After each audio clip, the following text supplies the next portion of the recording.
special good night to all our friends, our families here on the platform. Welcome to Caribbean American News Network. It is a pleasure to have you. Let's hoping that you have yourselves a beautiful evening tonight. We are together. We're going to have a beautiful time tonight. Remember, we're family, folks. We are family, and the family that plays together and prays together stays together. So we have a lot going on that we got to speak about, and I encourage you folks to just let me adjust my head mic, my ear plugs, or I would not be able to hear you or get correspondence from the back. All right? Thank you. Do apologize that I got to fix myself on the set, so I'm a Lone Ranger tonight. All right? But welcome to all. Welcome to the platform.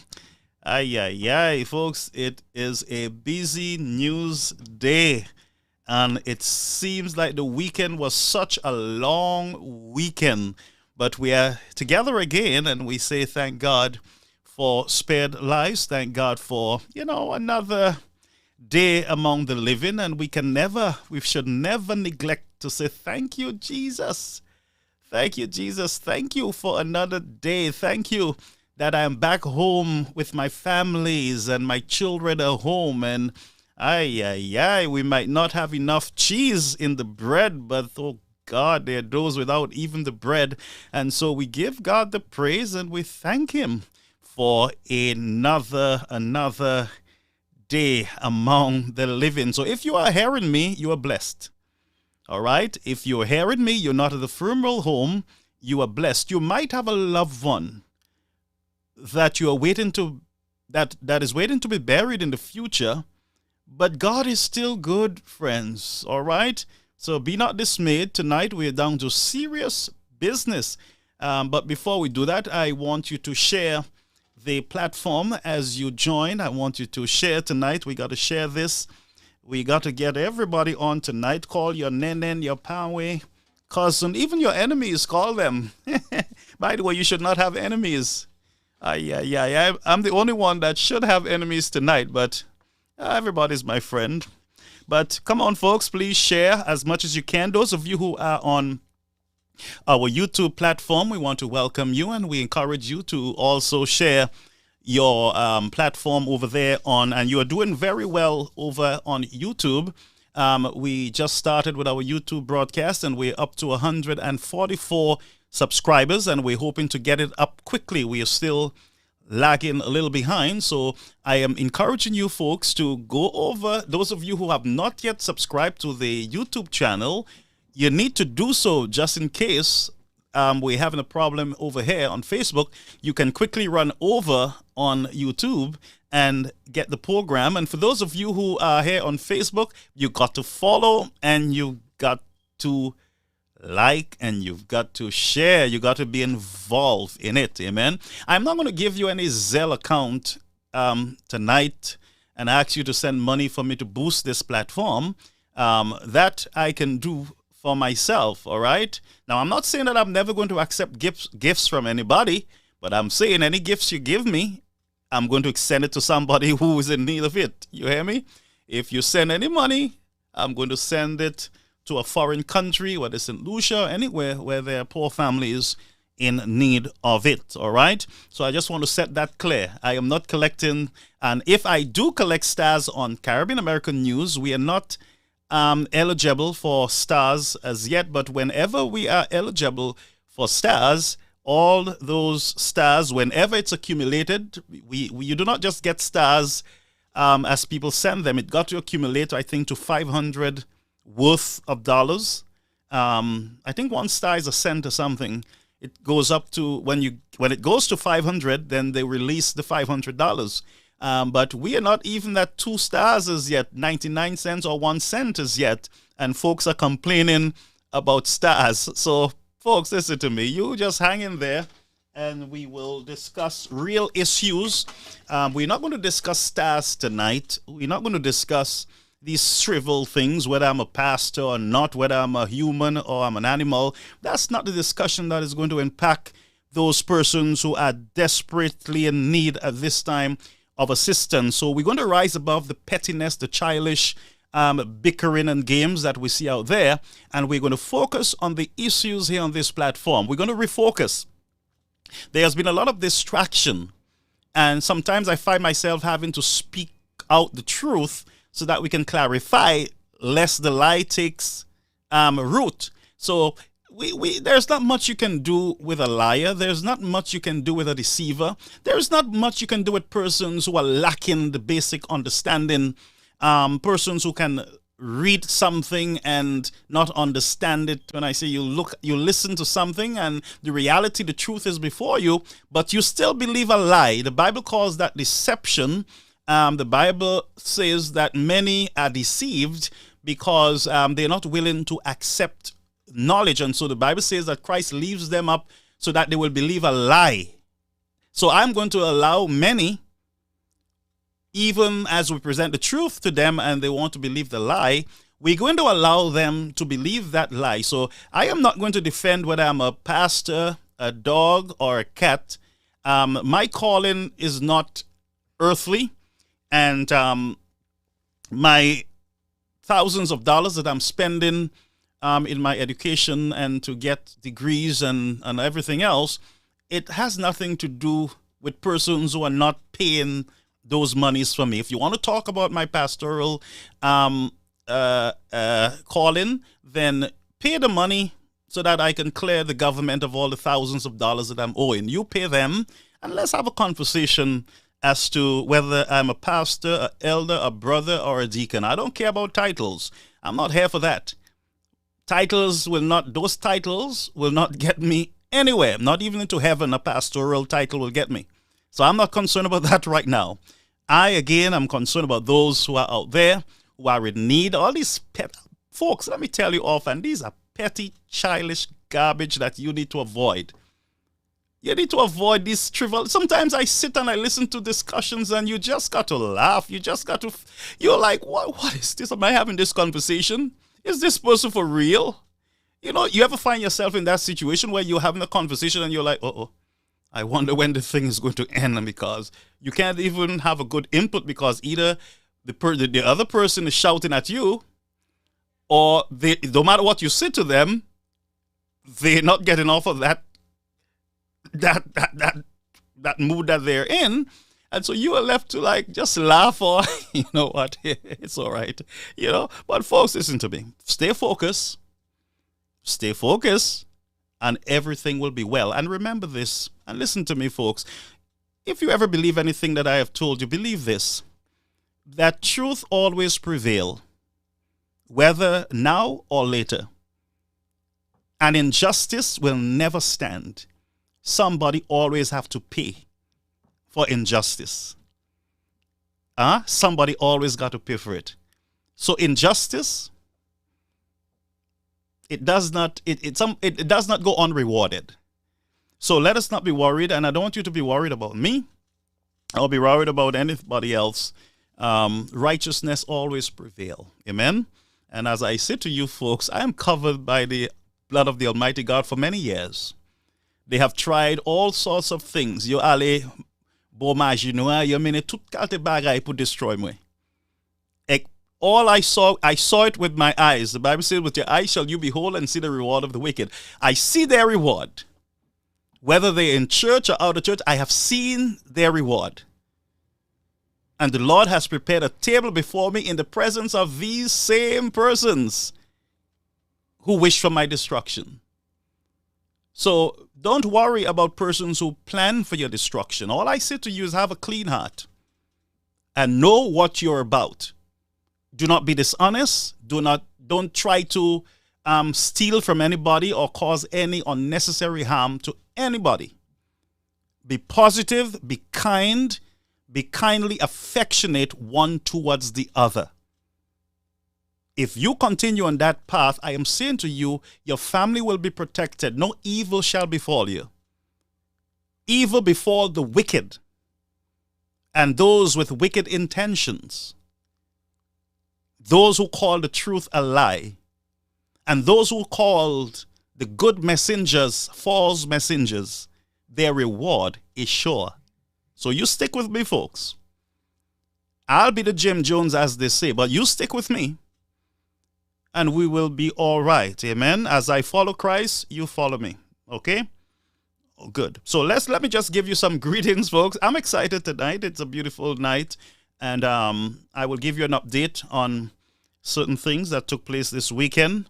My system was not working well, so I could not have planned actually bring on my backup computer is not with me here. It's in Brooklyn, so I did not get time to bring it up. All right, so just bear with me, folks. I wanted to bring on Ian and Meneva Ward and my friend Marvin. By the way, we got to continue to pray for Mr. Charles. I will say to you, he loves his country, and forget about him speaking loud. That's him. You can't change Mr. Charles. Like you can't change me. You know, you can cuss me off all night and I will stay there and just watch you, and at the end of it laugh and tell you I love you good night. And you can't sleep for the rest of the night. That's a gift that the Holy Spirit has given to me. Just like Jesus, he was spat upon, he was bruised, and he went straight to that cross and stretched himself off and then nailed him to the cross. Martin Luther was shot as a Christian preacher because he stood up and he called for peaceful protest. He was killed. If you look at all the freedom fighters, yes, my friends, they endured hardship. So you don't worry.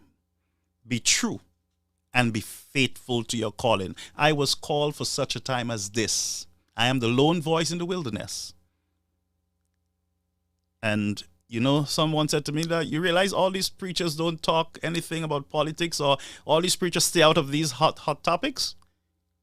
No, I'm the salt of the earth. I want to be in the hot topics. I want to be there where the people are hurting. I want to be there where humanity needs me more, not sitting in a church, not hiding behind a pulpit when thousands of people go hungry.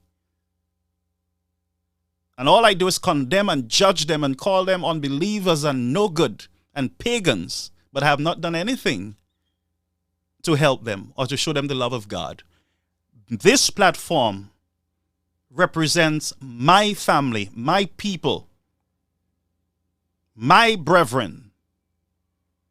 These are the ones who send prayers and encouragement every day and every night. These are the ones who call me just to check and to see if I'm okay. These are the ones who spend 2 hours on the phone with me. These are the ones on this platform who pray for me. While others go to the opium men and all the things that they do, these are the prayer warriors who are contending day and night on my behalf. And I say to you, I need the prayers of those I love and those who love me, and that's you, my friends. Amen? So as I pray for you, you pray for me. And watch all these devils and these giants, so-called giants, those shouting giants, just watch them crumble as righteousness prevail in the land. All right, so let's go into the program tonight. We started a little early so that we can cover a number of grounds. And I am going to stay in St. Lucia. Yes, it says Caribbean American News. This network just started, and it is expensive for me to get reporters and folks in the different countries, the different islands. So I am taking my time. Nobody rush me. I'm taking my time, and I'm dealing with St. Lucia at this point. All right? St. Lucia is my baby tonight. All right? And we will give birth to a new era, to new leadership, spiritual leadership. And I say to you and I announce tonight that the man of God is in the camp. The man of God is in the camp. I have taken my stand, and there is no turning back. There is no turning back. I am in the camp to stay, and righteousness will prevail. There is too much unrighteousness in politics, too much unrighteousness in the society. Some people say politics is nasty. Well, righteousness will prevail. The man of God is in the camp. And Goliath will crumble in the name of Jesus. So I just wanted to preach to you before I start. All right, folks? And remember, stay positive. Don't lose sleep.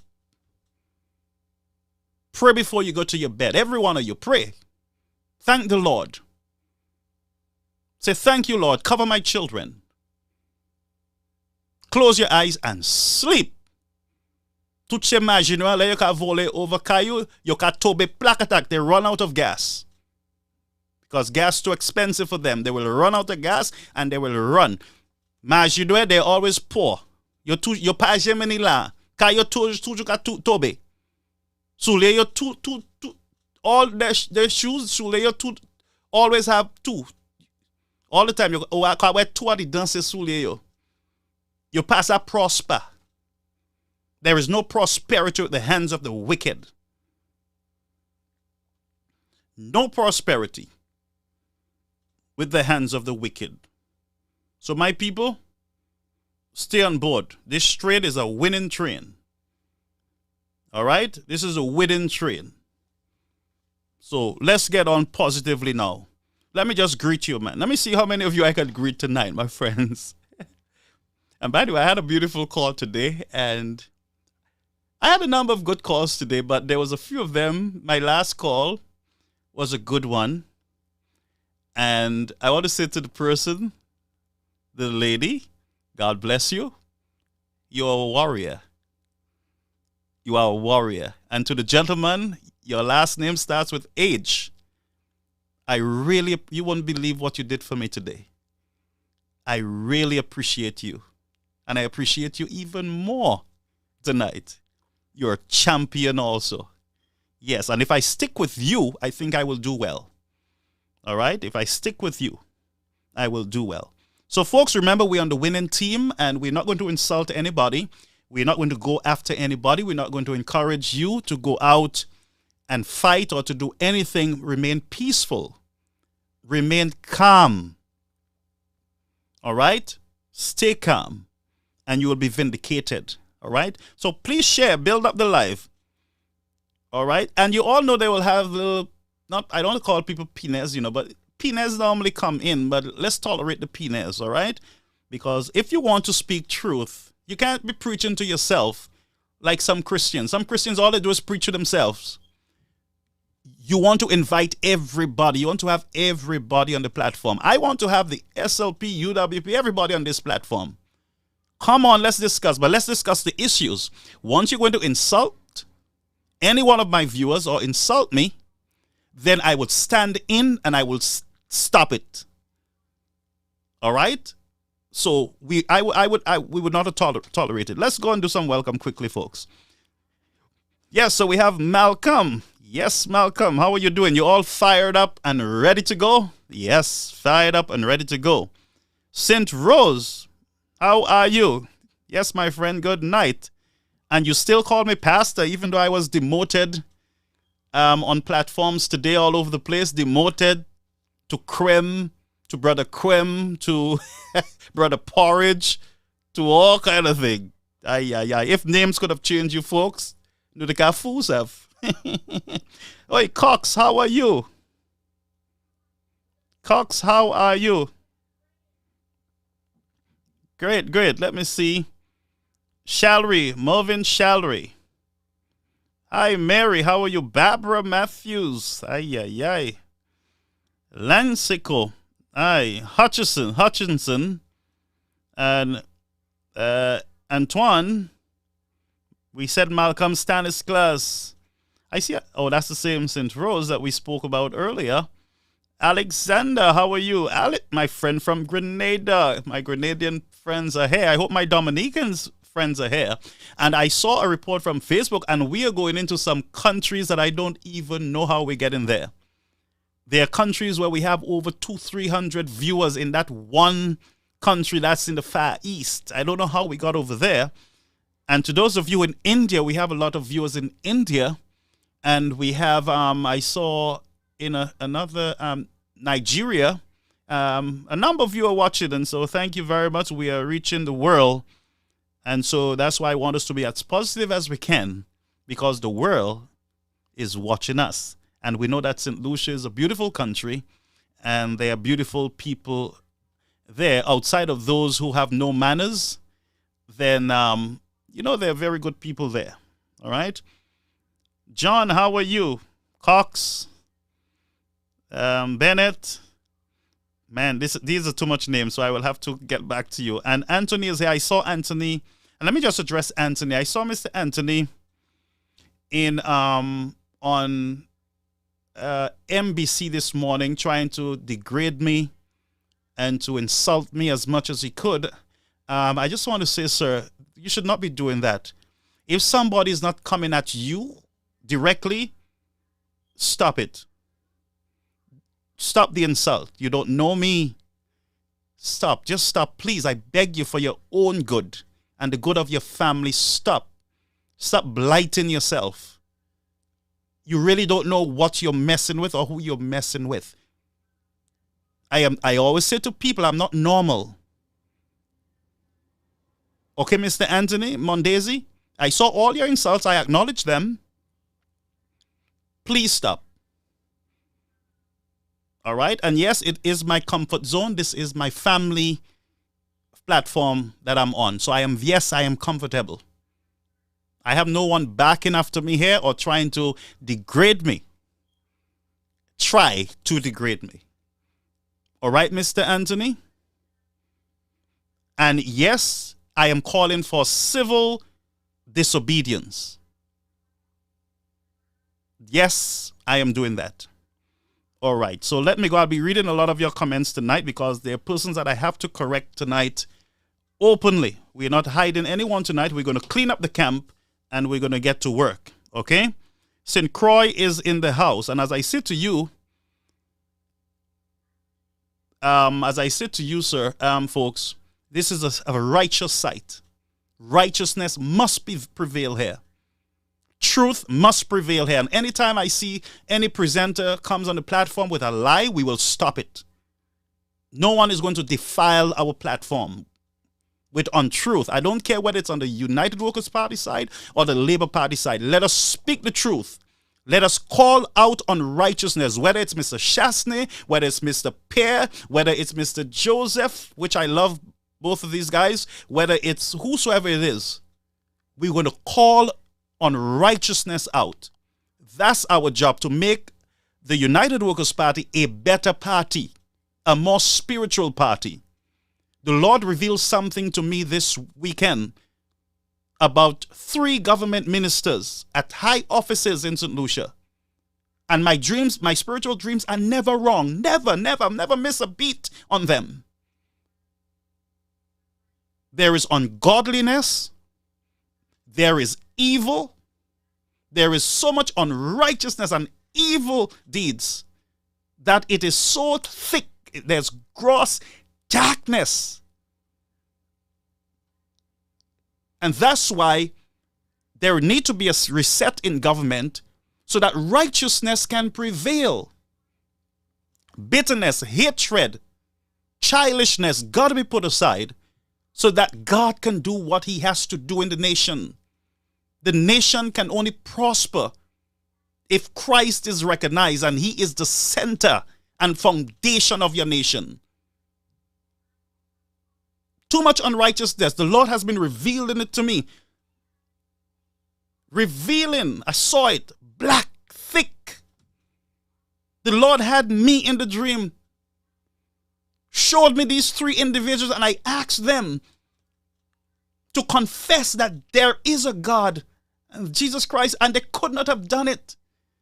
They challenged me and I said to them, breathe in and out. They breathed in and they breathed out and they were ungodly, friends. And this is the truth. There is ungodliness that is taking over the nation. And if we don't stand up now, those of you under the platform who are spiritual, if we don't stand up now, you will lose your young boys. You will lose your young girls. You will lose your future. You will lose your paradise. Yes, you will have a land to live in, but you would not be able to live in it as comfortable as you should. You will have to live behind bars in your own house. You'll have to sleep in iron cells in your own house, because your very children will come at you to destroy you. So let me not preach here tonight. I am on fire, but let me not preach, okay? We'll have preaching session at the appropriate time. So let me just say this. There was a clip that was circulating with me. I don't have it now. But the clip, the voice note, it is me. And I stand by those statements. I make no apologies to anybody for asking the people of St. Lucia to stand up and to speak up. Do not be intimidated, and do not allow anyone to say to you that you cannot speak up. And you should not speak up because your government is not in power. St. Lucia does not belong to the Labour Party or the SLP or MSNBC or any other network in St. Lucia. It belongs to every person who has a citizenship on the island. Whether you are born there or you wasn't born there, as long as you're a citizen, you're a citizen. The Constitution says it. And if you don't want to abide by the Constitution, change the Constitution like you're doing now. But until such a time, with your citizenship comes responsibility. And one of those responsibility is to be involved. To be involved. To get involved, not to sit down and complain. And one of the tools that you have when your government that you put in power refuse to listen and refuse to act on your behalf, the cure that you have is to stand up and to speak up and to protest and to march. One of the tools that you do not have is to disrespect anybody and to threaten them or intimidate them when they are exercising their democratic right under the Constitution of St. Lucia. So don't let anybody scare you with a voice note that says, prayerfully stand up, get out, stand by with you and your family. And I say it again, you and your family need to stand by, watch and pray. And when the time is right, then you will stand out and your voices will be heard. Also, you can use the ballot box as a protest tool. When the elections is called, you go and you protest with your vote. You protest with that vote and you say to your government, we do not want you in leadership anymore. The United Workers' Party got that protest vote because there was too much unrighteousness and power struggles and ungodliness, because when you act as a snake, that is unrighteousness, and God does not stand in such darkness. And so the Lord permitted that the United Workers' Party, they are out of office. Not because of Mr. Shastney, not because of this one or that one, because there were unrighteousness in the camp. And many families, because of some politicians in the United Workers' Party who were not doing their jobs, but they were busy trying to secure the victory secretly, failed the people. And I'm here tonight on fire with the truth. So don't sit by and blame Mr. Shastney. And you act like you're all holy. Even you, Mr. What you call his name? Mr. The guy who threw the United Workers' Party under the bus, Mr. Stephenson King. You, Mr. Stephenson King, practice unrighteousness. You practiced unrighteousness. Yes, you did. And you must be called out. The Labour Party did exactly what is happening here. Every night they were on the air beaten. They beat the air until they start beating empty pans. And you know what happened? The Lord said, okay, you think you're better. You think you can do better. You think you're above me. I'm going to put you in office. He allowed you to be in office. And every day you got to remind yourself that he put you in office. And now you forget that you got to serve the people. Now you think that you are the God. And they lose. And so now they lose. Nobody in the country can talk, can't speak. If they speak, they get raped or they get killed.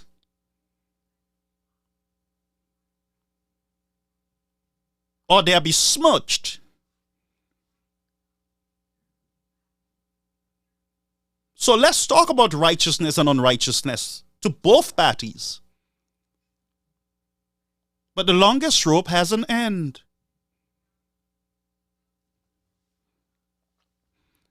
And by the way, I want to thank Mr. Norbert. Very good program today. And you're always on point professionally. You were very professional today and all the time. And you put the facts out. I wish a lot of people, other persons could have seen that program. Beautiful program. When you look at the other programs, it's Mepui, and who is not a pastor, who is a pastor, and who this, and who go from church to church. And since when you all are interested in church, when you all were breaking into churches? Since when you were interested in church? When last some of you go to church who were talking? You bunch of hypocrites. When last you went to church? When last have you prayed? Talking about a preacher man. Every time you speak my name, your mouth should be burning and scratching you. Because you're speaking about holy things. You unholiness. All of a sudden, everybody's concerned about church and pastor and who is in church. Since when you all are concerned about church? I thought it was carnival and naked women you all are concerned about, and rum. Since when you are interested in church, you bunch of hypocrites? Since when? Since when you have become the judge of Christians, you evil men?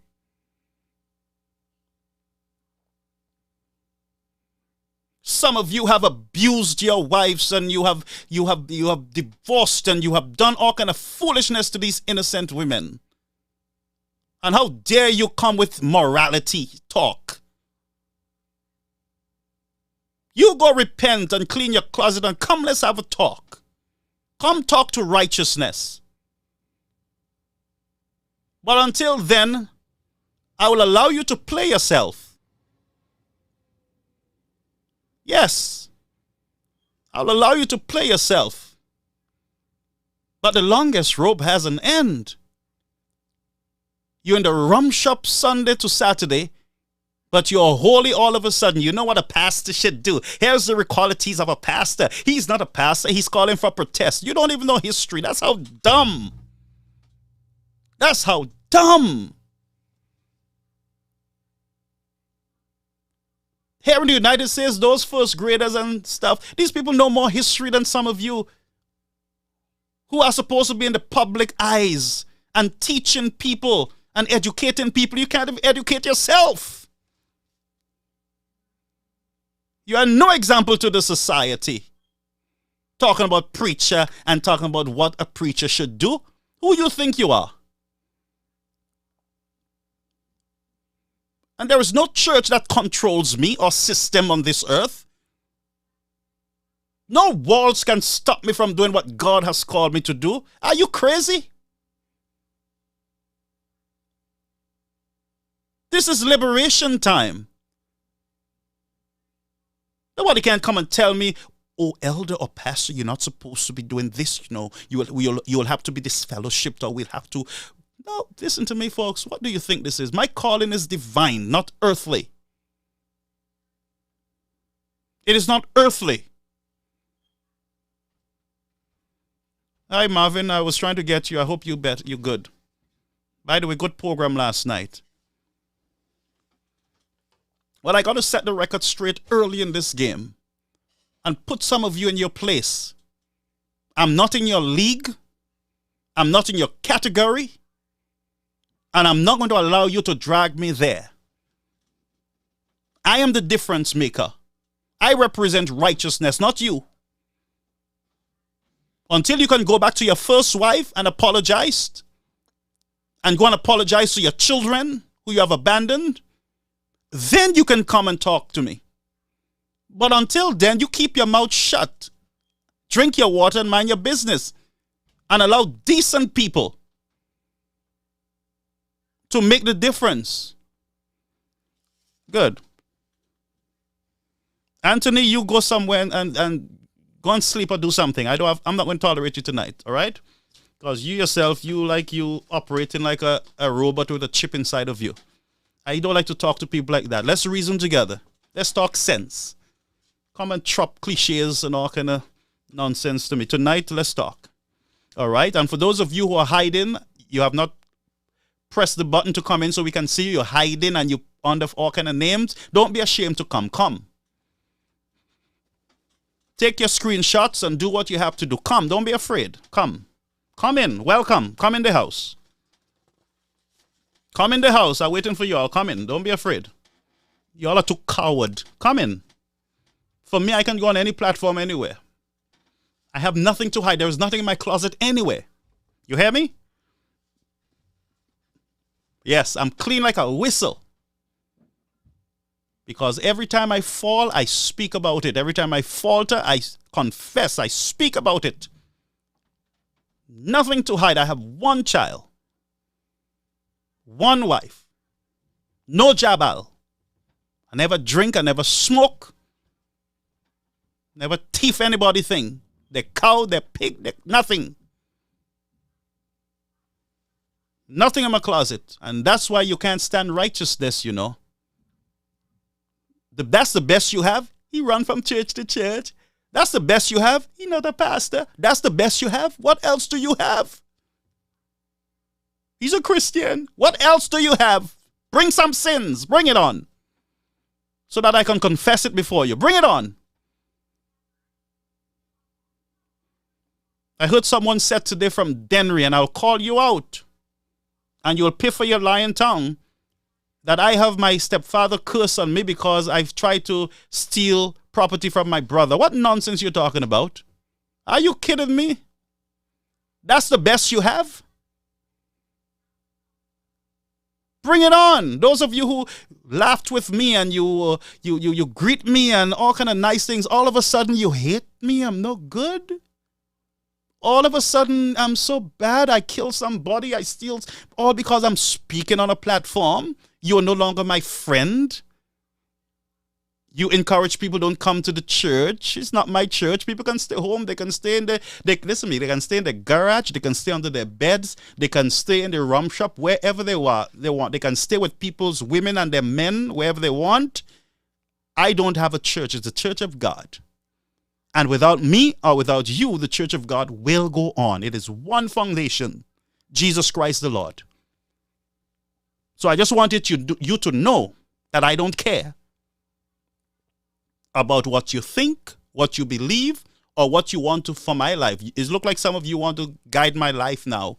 Where were you when I needed your money? When I needed money from you?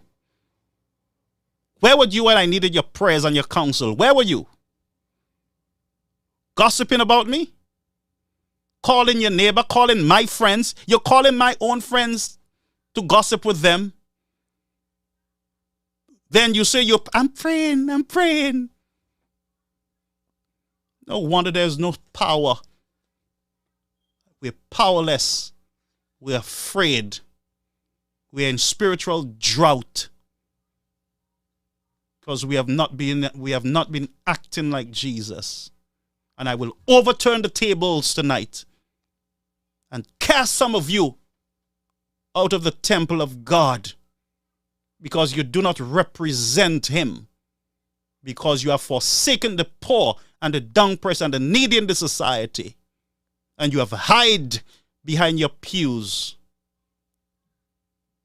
And I will not hide behind any pews. I want to be where the people are hurting, where the people are. I want to be there.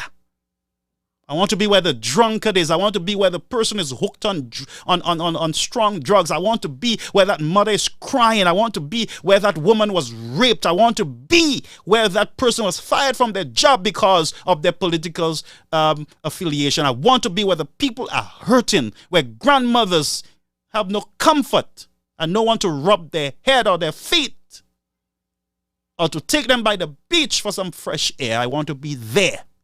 Not among hypocrites. Why am I still preaching, folks? Y'all should ask me to calm down. I'm going to drink water and mind my business now, and let's get to work. All right?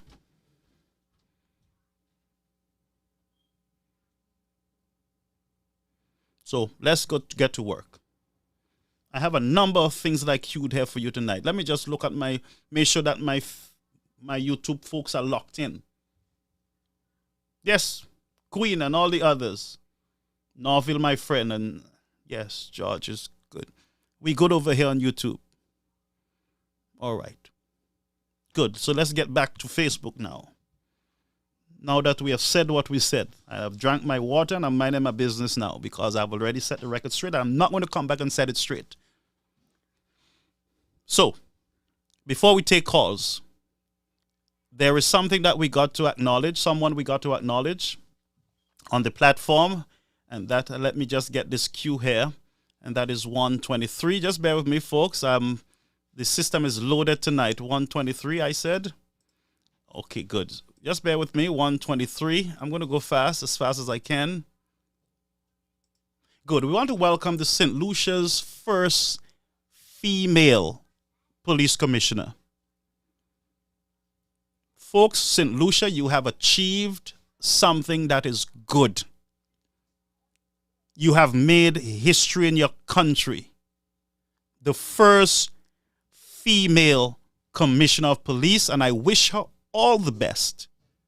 And I'm going to keep her in my prayer. I know she will do a good job. I don't know her. But I heard that she has been a police for a very long time. And Mom, I wish you all the best. And whatever we can do to help and assist, we will do. But God bless you as you serve your country. I will say to you that there's going to be one or two hypocrites behind you that will be praying for your downfall because they did not get the position. But I say to you, keep your head up. Whether you're United Workers' Party or your SLP, keep your head up and do your job. The country needs you at this time. And I suspect we will also at some point need a female prime minister in St. Lucia because I am tired of men acting like little children. Now, let me not get angry again. But ma'am, we wish you all the best here on the platform. And I'm sure my family, they're congratulating you here. And so we look forward to your service to this country, St. Lucia. All right? And it's just sad that you're coming in at a very bad time. It's sad, but I know you will get it done. All right? So, ladies, here you are. Beautiful Commissioner of Police.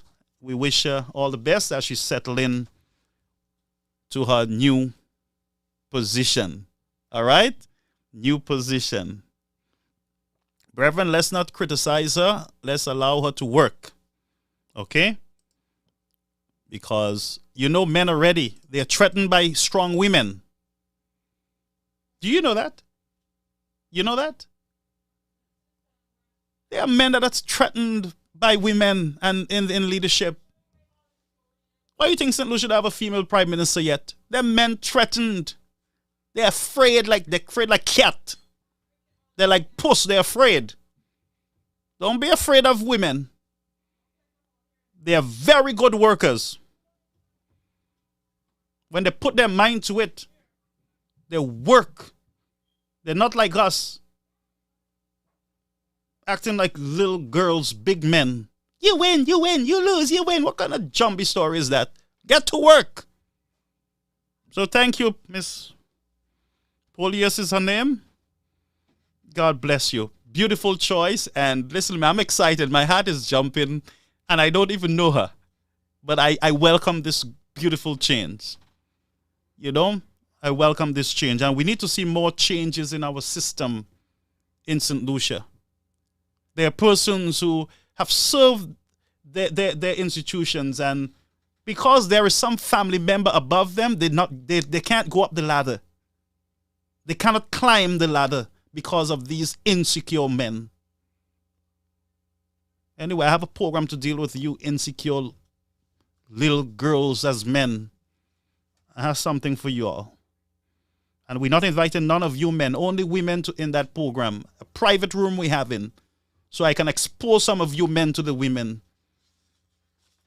I'll tell them why I see some of you in which rum shop and with whose girlfriend I saw you all. I'll expose you all in the chat in the room. You're there messing around with me because I'm a preacher and I'm not supposed to mess around. Y'all better go home straight, some of you who's still out there. And I'm sure there's someone under my voice who's hearing me. And they know they're not home and they should be home. But they're hearing me because their girlfriend, they're listening to the program tonight because they like me. They like the program. So they better go home, send him home. Madam, God bless you. Now, I want to put up something here. And I'm glad that I brought in the commissioner first. All right? Share the program, folks. It's getting hot in here. Share it. I got a message there, but I can't take the message there. I can't take it yet. Somebody send a message there for me. Let's go here. You better treat people well. That's not what I want. It doesn't take long for the tables to turn. No, that's not what I want. Bear with me. No, that's not what I want either. So bear with me. I'm having an issue there with my... Okay, I see what I want now. This is what I want. And it says, stop gender-based violence. You St. Lucian men has been very abusive to your women. You have kicked them. You have spat in their faces. You have called them all sorts of names. You have divorced them for no cause. You have gotten drunk and you have gone home and you have beat the devil out of them. Some of you have raped them. And I'm very serious tonight. Some of you are guilty of rape. You were not convicted. But you know what I'm talking about. You know what I'm talking about. I've heard stories upon stories of women who were raped in church and out of church. And we cover them. And as a result of covering them, they get very old and the habit remains in them.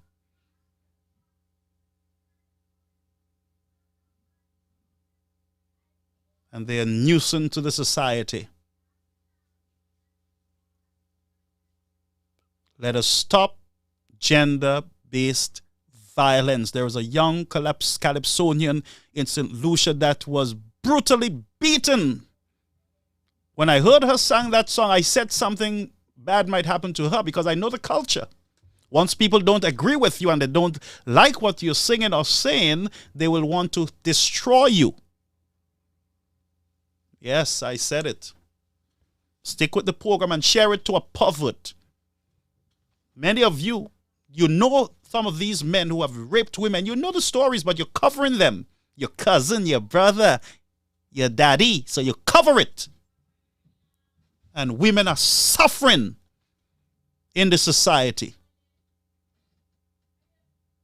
And some of you are way up Jacob's ladder.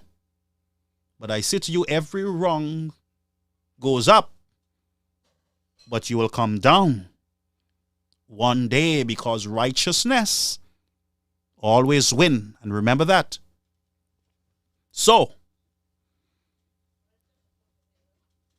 some of you under my voice, you're guilty of covering some of these sins. And as a result, it goes unpunished. And you know who get the punishment for the rest of their lives? The innocent child, the innocent woman who can't be in a good relationship for long because she's bruised and stained. And there are boys that were raped and abused. And I'm passionate about it tonight because a guy tried to rape my sister.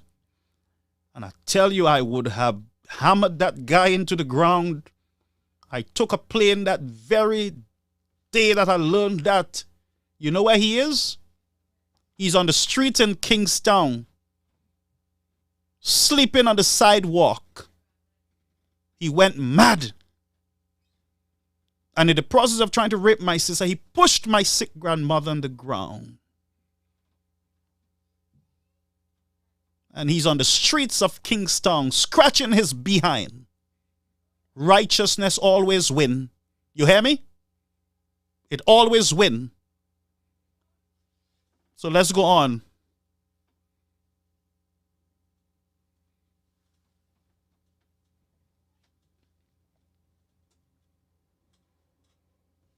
Let's go on.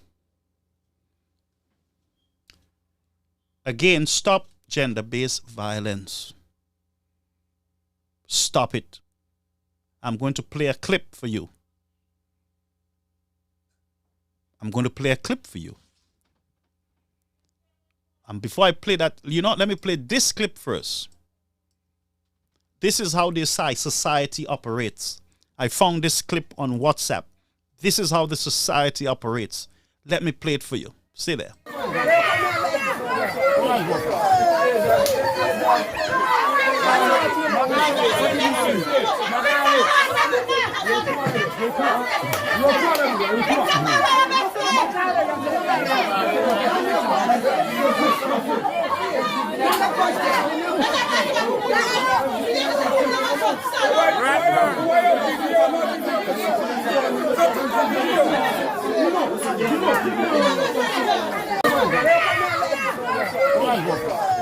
That's the society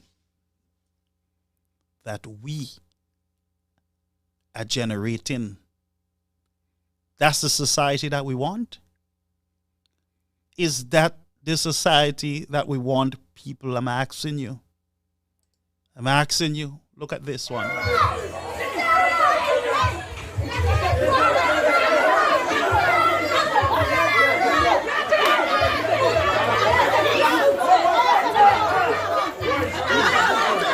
Wow, yo ka malè rati la, mais c'est pas malè nom là.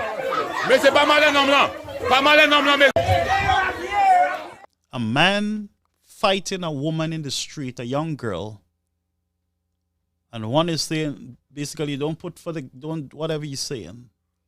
This is the society that we want, where people are disrespectful to each other, fighting in the streets like hooligans. This is what we want? Huh? Is this what we want, St. Lucians? Answer me. Is this what we want? Listen to this clip. Continues to plague communities and claim lives. Investigations continue into the discovery of bullet-riddled body of 25-year-old Dixon Chester Serrier alias Brogard of Grace View Fort in Bruceville View Fort on Saturday, October 1st, 2022. According to reports, police officers received a call for assistance around 3:20 a.m. on Saturday. Ambulances from the St. Lucia Fire Service were also dispatched to the scene, where first responders found the apparent shooting victim with no vital signs of life. Yes, is this what we want, St. Lucia? This is our headlines? Is this our headlines? This is your beautiful country with two pitons? This is what you want for your country? And answer the question, is this what you want? Is this what you deserve in the society? Now listen to this.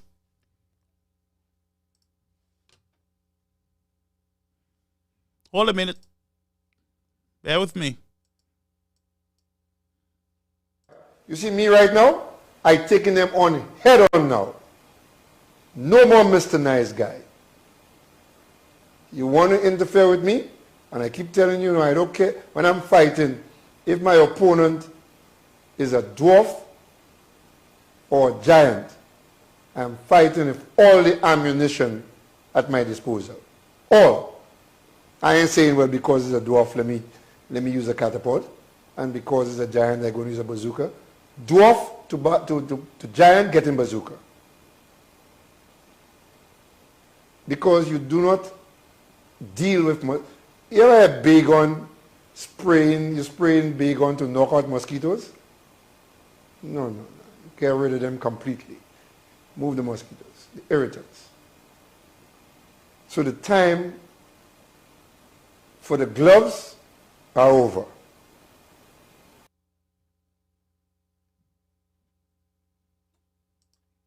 Lucians, this is what we want for a country? You're telling me when the Speaker of the House is on a show, and I'm not even sure why the Constitution is allowing a speaker to have a show on television. Why? Is that not a conflict? What is he doing there? Representing his party. Then have to go back in the House and put order in the House when there is disorder from the Speaker on television, and nobody can speak. Mind you, you can't speak because it is our Speaker. This is what you want in St. Lucia? A theirs and a ours?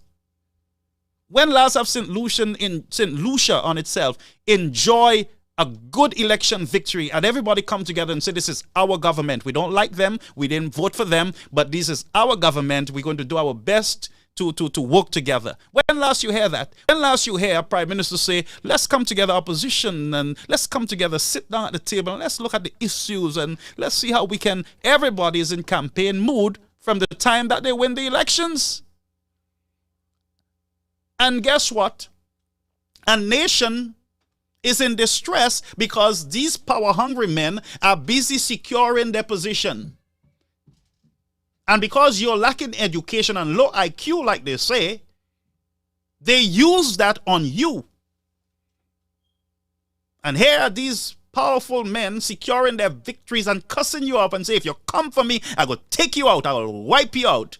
But this guy forget who placed the party in power. It's people, the citizens. And when I say to you, St. Lucians, that the power lies with you and not them, you think is a joke. When I say to you, and I intelligently put out the voice note to let the soothsayers set it out and let it go mass media for free. I didn't have to pay for boost. I didn't have to pay anything, but everybody got the message. Tout le monde hen voicemailer. So they got the message. I used psychology on them. And the soothsayers and the low IQ took the clip and took it viral. And in that clip, it says that the power lies with the people and not you. That's what it's all about. But you're coming after me, thinking that you can intimidate me. And I will get scared and shut up and go home. Well, you'll lie and you'll lose. Here's why I say to you, you lose, I win. So yes, the clip went viral, asking the people to come out and protest, stand up against this man who is saying to you, the people, that I'll use bazooka on you. And I'm not going to say he's saying use an actual gun. I doubt he will say that. He's more smart than that. But he's saying to you, I'm ready for you all. You all call my name. Any one of you call my name. Because he believes that all of you is in his House of Senate. And he can bring all of you to the privilege committee. You know, that's what they believe, that he believed that he can bring all of you to the privilege committee, that you're in his house. You see how he play himself in the house? One man cursed F notes in the house, and the man didn't hear it. He heard everything else, but he didn't hear that one. The man got temporary hearing lost. I want you, I stayed quiet so you can listen. The man lost all sense of hearing when the man bust the cuss word in the house. The honorable house, there was no order. Mr. Speaker absent. Fall asleep during that period. And then he said, oh, somebody told me about it. And then we will deal with it. You deal with it in public to see what happened to you. The last time you tremble and you hide and you cry, you had all kind of, you're hiding everywhere in all hole because you were threatened, ain't it? That's what happened to you, right? You go try and discipline Mr. Man who cursed. You try that. And come back and tell me what it's like. Don't come and cry for us again. And don't call our female commissioner and tell her nonsense to protect you. Leave our new female commissioner alone. Don't pull her in your mess. Leave her alone. She just came. So that's what you want in your country, folks. That's what you want. Let's look at this. Let me show you another one. Coming back to that, Mr. Mr. Stop the Gender-Based Violence. I'm not finished with that. I'm setting up the clip because I know they already screenshot and he's watching. All right? Is this what you want, folks, for your country? In your prison system.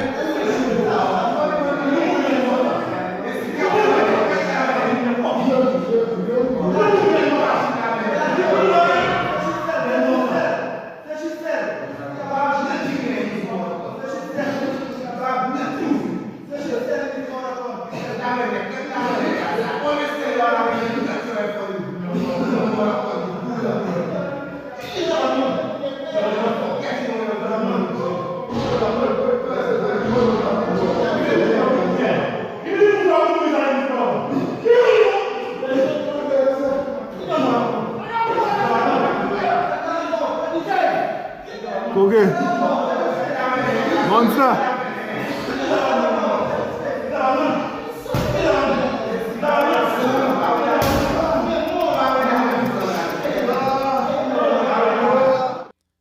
This is what you want in your country, folks? Even in your prison system, your prisoners are not safe. I stop a while because it's painful. That is somebody's child in the prison there. He might have gone astray, but he is still a human being. Here is this thing in your control system. So if they on the inside are not safe, you think you outside you're safe, while these ignorant people are out there talking about who is a pastor and who is not a pastor, and who should protect the votes. Who is going to protect the prisoners? Where's Mr. Speaker and his bazooka? Why he can't go up there and protect the prisoners? Where's Mr. Bazooka? I forget to give you a warning, folks, to tell you this is graphic. I do apologize. But I want you to see the raw thing. I'm not covering up anything anymore for anybody in the name of pastor. I got to show you what is happening in your country. And people are telling me that I'm in America and I don't know what's going on under the ground and everything is okay. That's what I was told. But here is, this could have been my brother, my uncle, my father. This could have been a family member in there, in blood, in a pool of blood, being kicked in the rib, in a system where he should have been protected. And guess what? Hollywood was right in the prison because you have cameras right in the prison system. We can't install cameras in our communities and in major hotspots, but here is a camera in live HD in the prison. In the prison, the cameras, where they're charging it. Where they're charging their phones. Where they're getting data. Or data, whatever you call it. Right now, I don't care about English. This is real serious stuff. So those English teachers, I'm sorry. You can put me back in first grade or second grade. We'll deal with that after. But folks, I am upset tonight because we have a violent generation an ungodly generation, and they don't want preacher man to come in. They want to continue in their unrighteousness, in their darkness, their greed. But we have, folks, a generation to save from themselves. Some of us are getting older and some of us are old, and we have already served our time, and we get into a certain place in our lives. There are young children who are coming up and have to live in this society of fear. You and I didn't have to live in fear when we were growing up. We were able to sleep with our windows and our doors open. Politicians used to talk to each other. The Senate and the House, you could have sit with your children, your 7-year-old, and sit and have a debate. You could have sit and watch the House sit-ins with your children. Now you have to tell them, go in the room.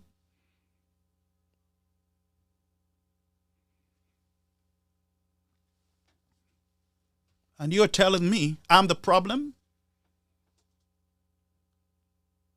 Mr. Shastner is the problem? Meneva Ward is the problem? Ian is the problem? Marvin is the problem? You're telling me these people are the problems who are trying to make a difference in the society? What have our country become, folks? What have our country become?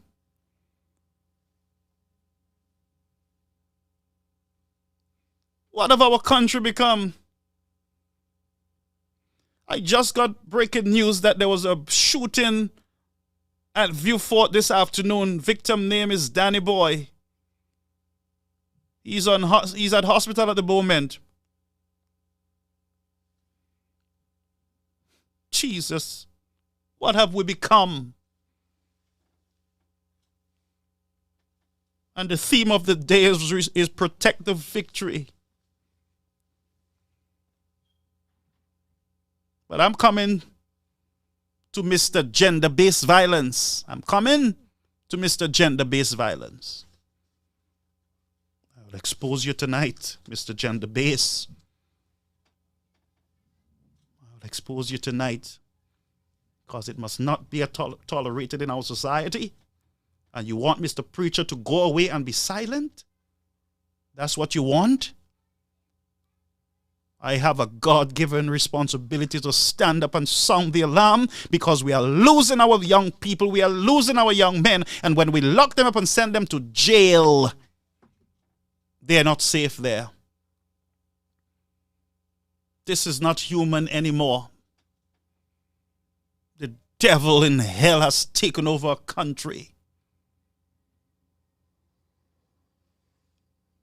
Devil in hell have taken over our country.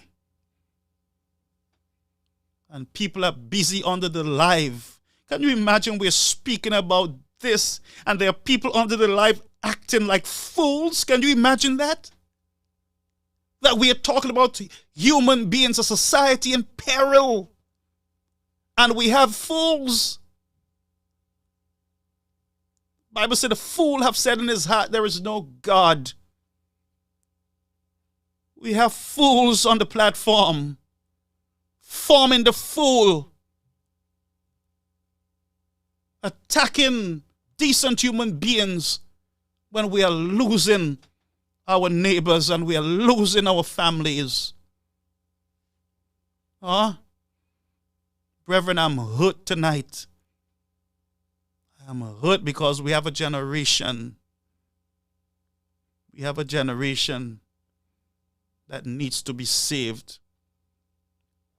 Look at this again. Look at this again. Response to the heart-wrenching murder of a vibrant young man from his community of Castries Southeast, a family he says he knows very well. Yog, Dorin, they are close family, close friends, and of course it was very hurtful to visiting and seeing the amount of persons who were, really pouring out their hearts, who were broken, trying to keep themselves together. Very tragic, loss to the family. Gun violence robbed the Gustav family of their loved one on Wednesday, October 12, 2022. 35-year-old Lindell Gustav, son of former Nemo director Doreen Gustav, and father of a 3-year-old child, was shot at an establishment near his home. So can you imagine? Can you imagine a child without a father and a family in tears tonight? And let me tell you all something, and it's real talk tonight. Unless some of us feel the pinch, we wouldn't understand to shut our mouths. Unless some of us feel what some of these families go through. Unless some of us have to go and make preparations to bury our loved ones, we will not understand. So we will not tolerate anyone under this life. Tonight, this is a very serious night, and if we have never been serious before, tonight is a serious night. A family in mourning, and not a family. There are families all over the island mourning at this time. All over the island. While you talk about whether I'm a pastor, and while you talk about Minerva Ward, and let me tell you something, some of you. Leave me alone. Leave me alone. Keep my name out of your prayer service. Keep it out. It's a shame. It's a shame, a shame, a shame. And I'm coming down the road. I'm cutting a horse at a shortcut, but I'm coming down the road. There's something I have here. I don't know what it is, but I'm going to put it up. Quizzed on the police force's response to the high level of gun violence in St. Lucia. According to the commissioner, the Royal St. Lucia Police Force has adopted a multi-pronged approach which is producing results. He points to the number of illegal guns confiscated this year as evidence of success.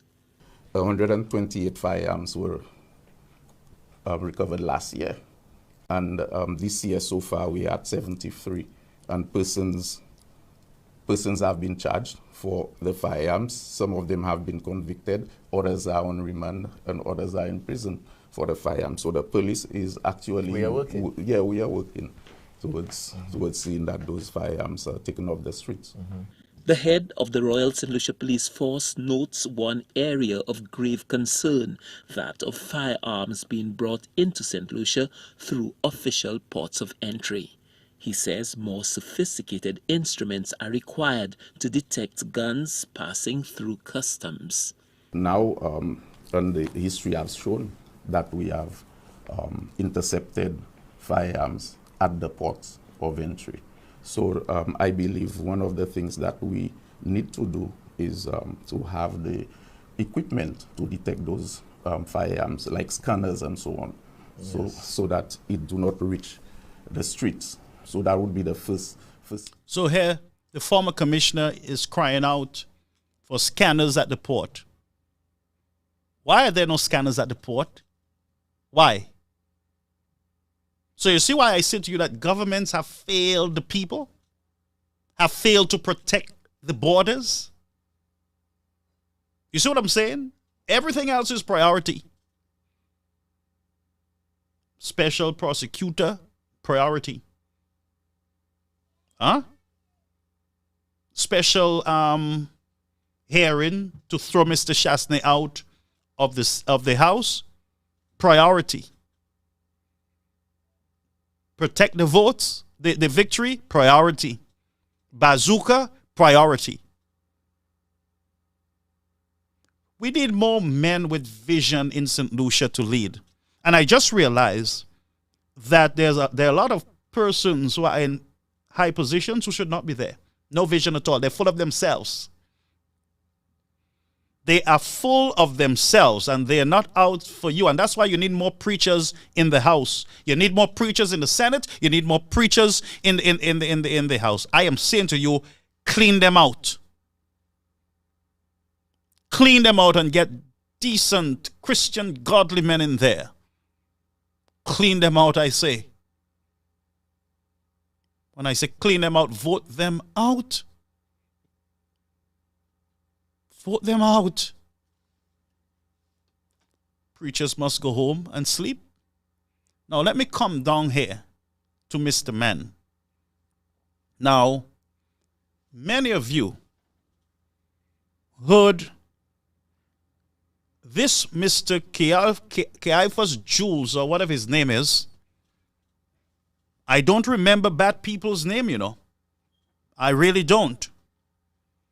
This guy is a very bad guy. This guy,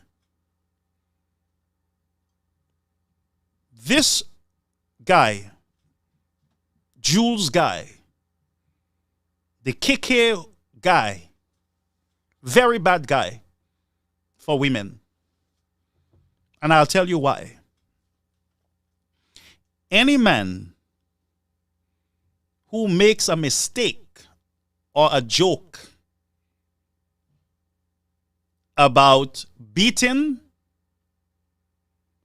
or sexually molesting a woman, this guy is a very bad guy. Very bad guy. There is absolutely no excuse for what this man did. And I don't care how many times he took it down or put it up. There is a problem here that need to be rectified, that need to be fixed.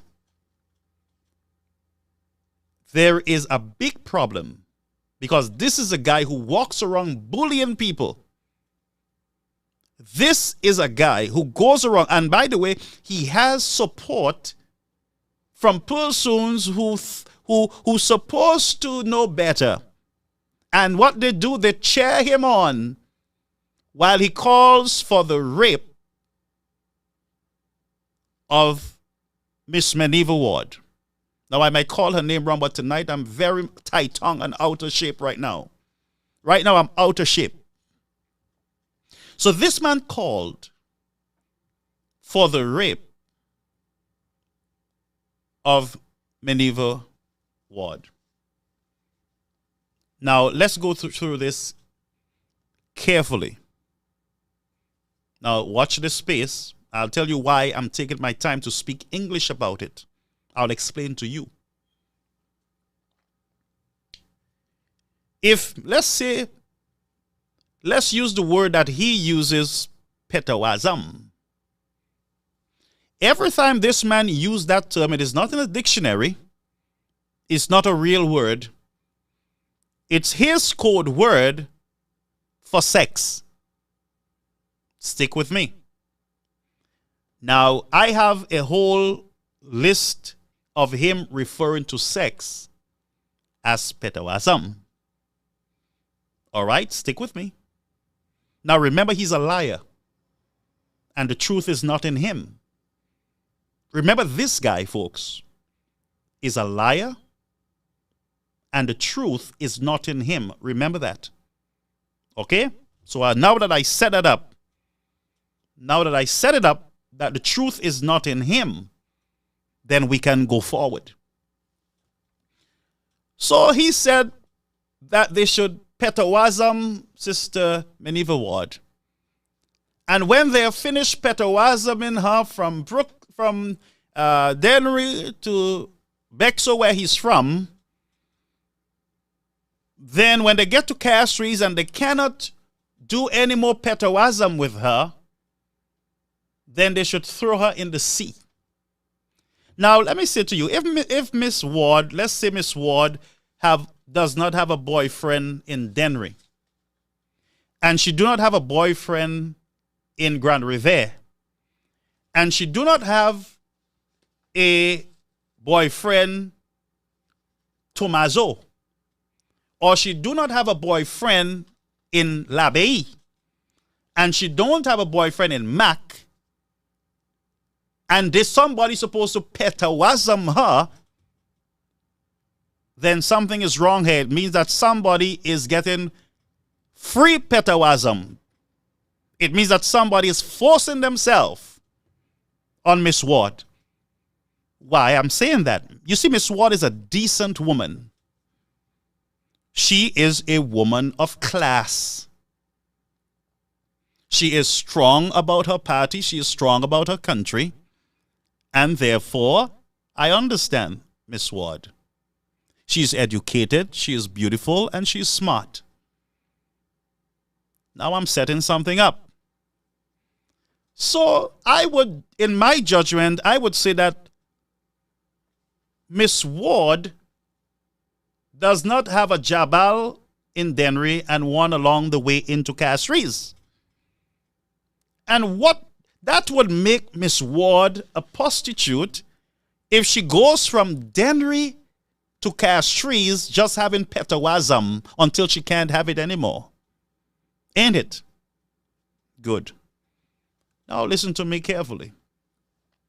Why in the world, as a man with children, girl children, because he does not have any son, to have a son, I don't have a son. My son died during birth. At least I came close to having one. But it's not about me now. It's about Miss Ward and Mr. Gender-based violence. Let's call him that tonight, and then we will stop him. Gender-based violence. That's the name. So I, for one, will say that Miss Ward is not that type of person to be walking from village to village, having petawazam / sexual intercourse with everybody she sees by the road. That will make her a very bad person, ain't it? But here is a gentleman, a supporter of the St. Lucia Labour Party. Let's call it for what it is. One that he says that they call him, and we see them many times coming on, secretaries, and yes, they're speaking nicely and clarifying things with Mr. KKRR. They would not come to do it on Caribbean American News because they believe Caribbean American News is powered by the United Workers' Party, by the way, which is a good party to be powered by. Just wanted to say that. I have seen a lot of decent United Workers' Party people, and I have never heard in any of their talk shows any one of them refer to raping of a woman or the abuse of any female, because they are professionals and they are not of that cloth. So I set that up already. Let's go on. So he's saying to hit her in the face with a stone.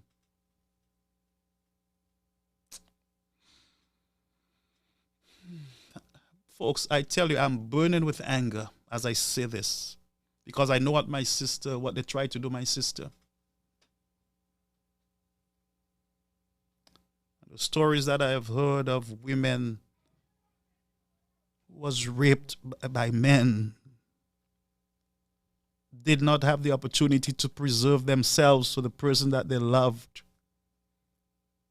And they were brutally raped, and some was killed. St. Lucians, you know that too well. Many of you have stories in your families of women. And I say to you, if I dreamt of that, if I had that dream, you know what I would have done? I would not have come on Facebook and say that as a man, a decent man. I would not even say that if I had a dream. So it doesn't even, no matter how you turn it, comedy, dream, it's nasty. It's nasty. I would have rebuked myself in the dream. Yes, I said it. I would have gotten up and drink some water and take a bath and pray. Because it's got to be the devil in hell that would give you such a dream to violate, or even the idea to violate. It means that there is a seed in you that need to be plucked out. good psychologist would consider you a problem to society. Because the seed is there. Out of the abundance of the heart, the mouth speak. There's a seed in you that need to be ripped out. Because this is devilish. The idea alone is devilish.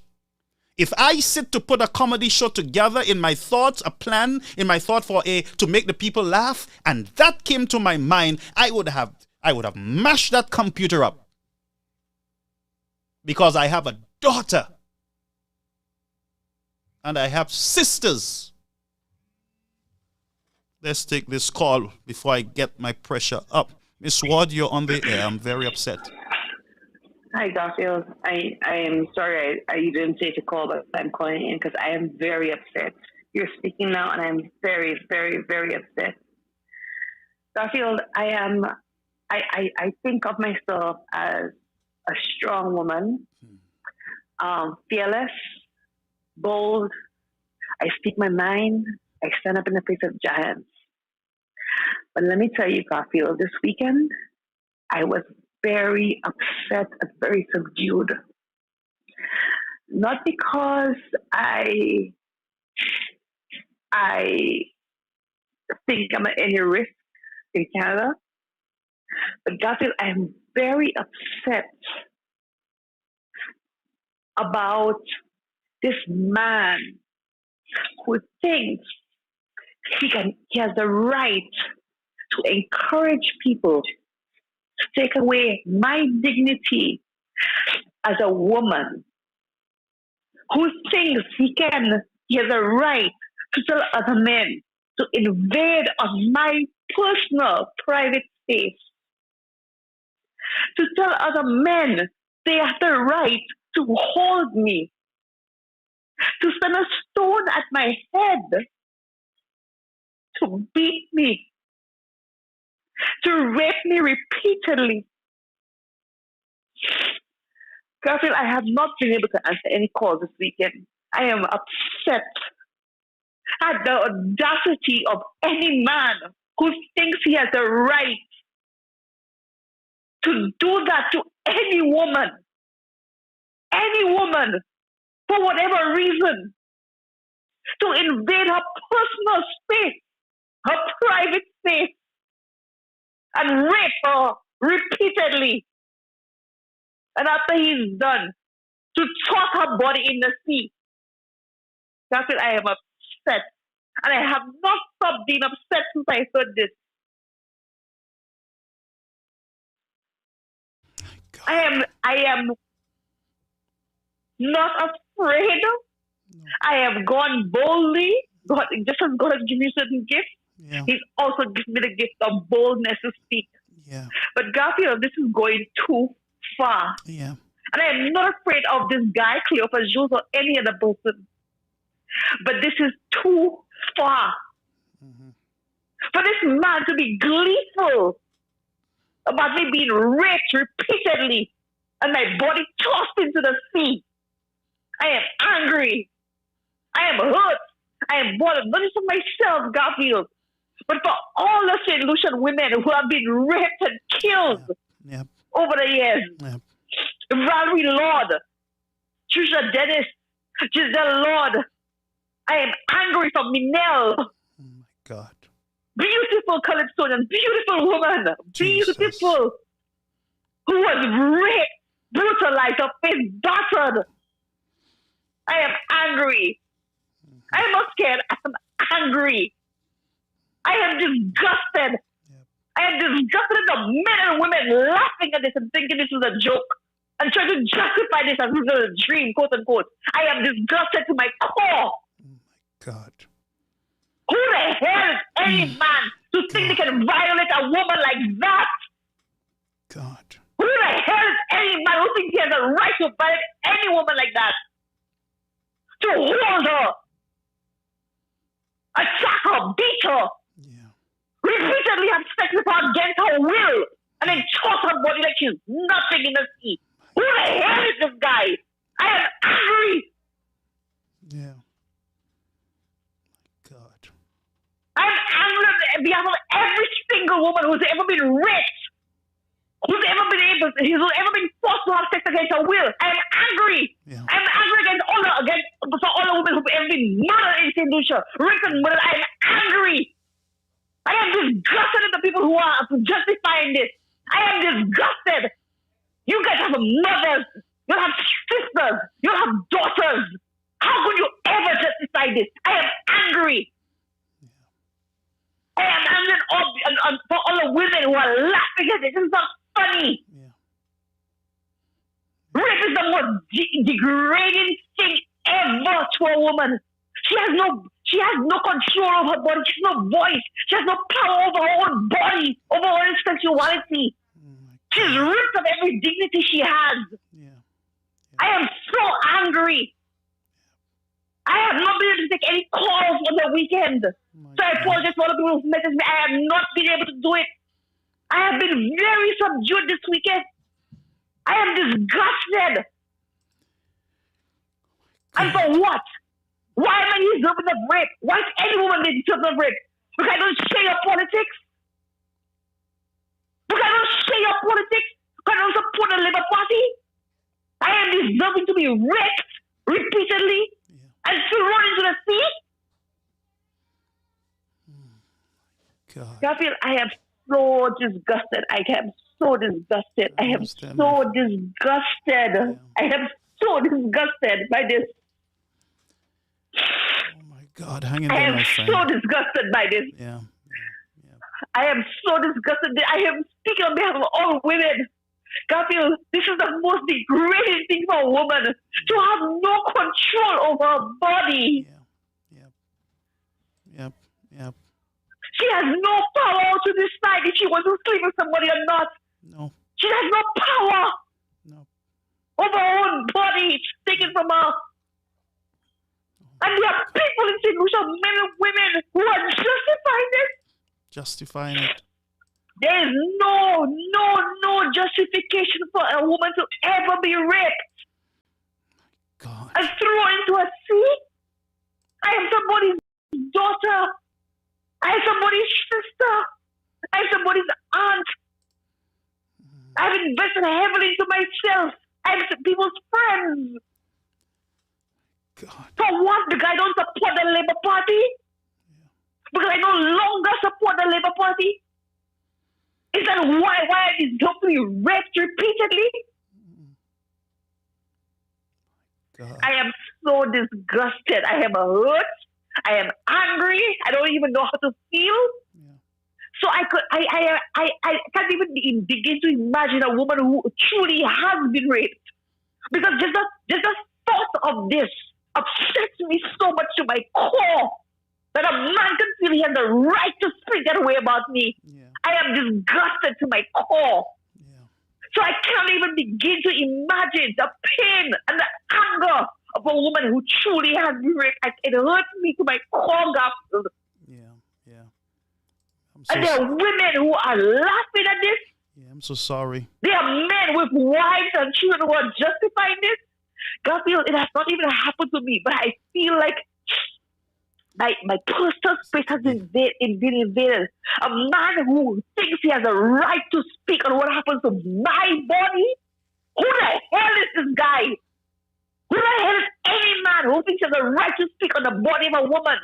Who the hell are you? Who are you to think you have power over a woman's body and you have the right to choose for her what she does? I am so angry. I am so hurt and angry. I am angry. I am angry.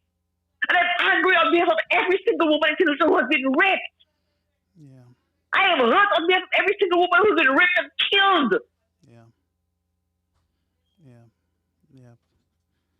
My God, I want you to hang in there, my friend, and I'm praying for you, and I'm going to put this whole situation in prayer, and I'm going to put it in the hands of God, and I would announce tonight an action that was taken earlier on Saturday night and today.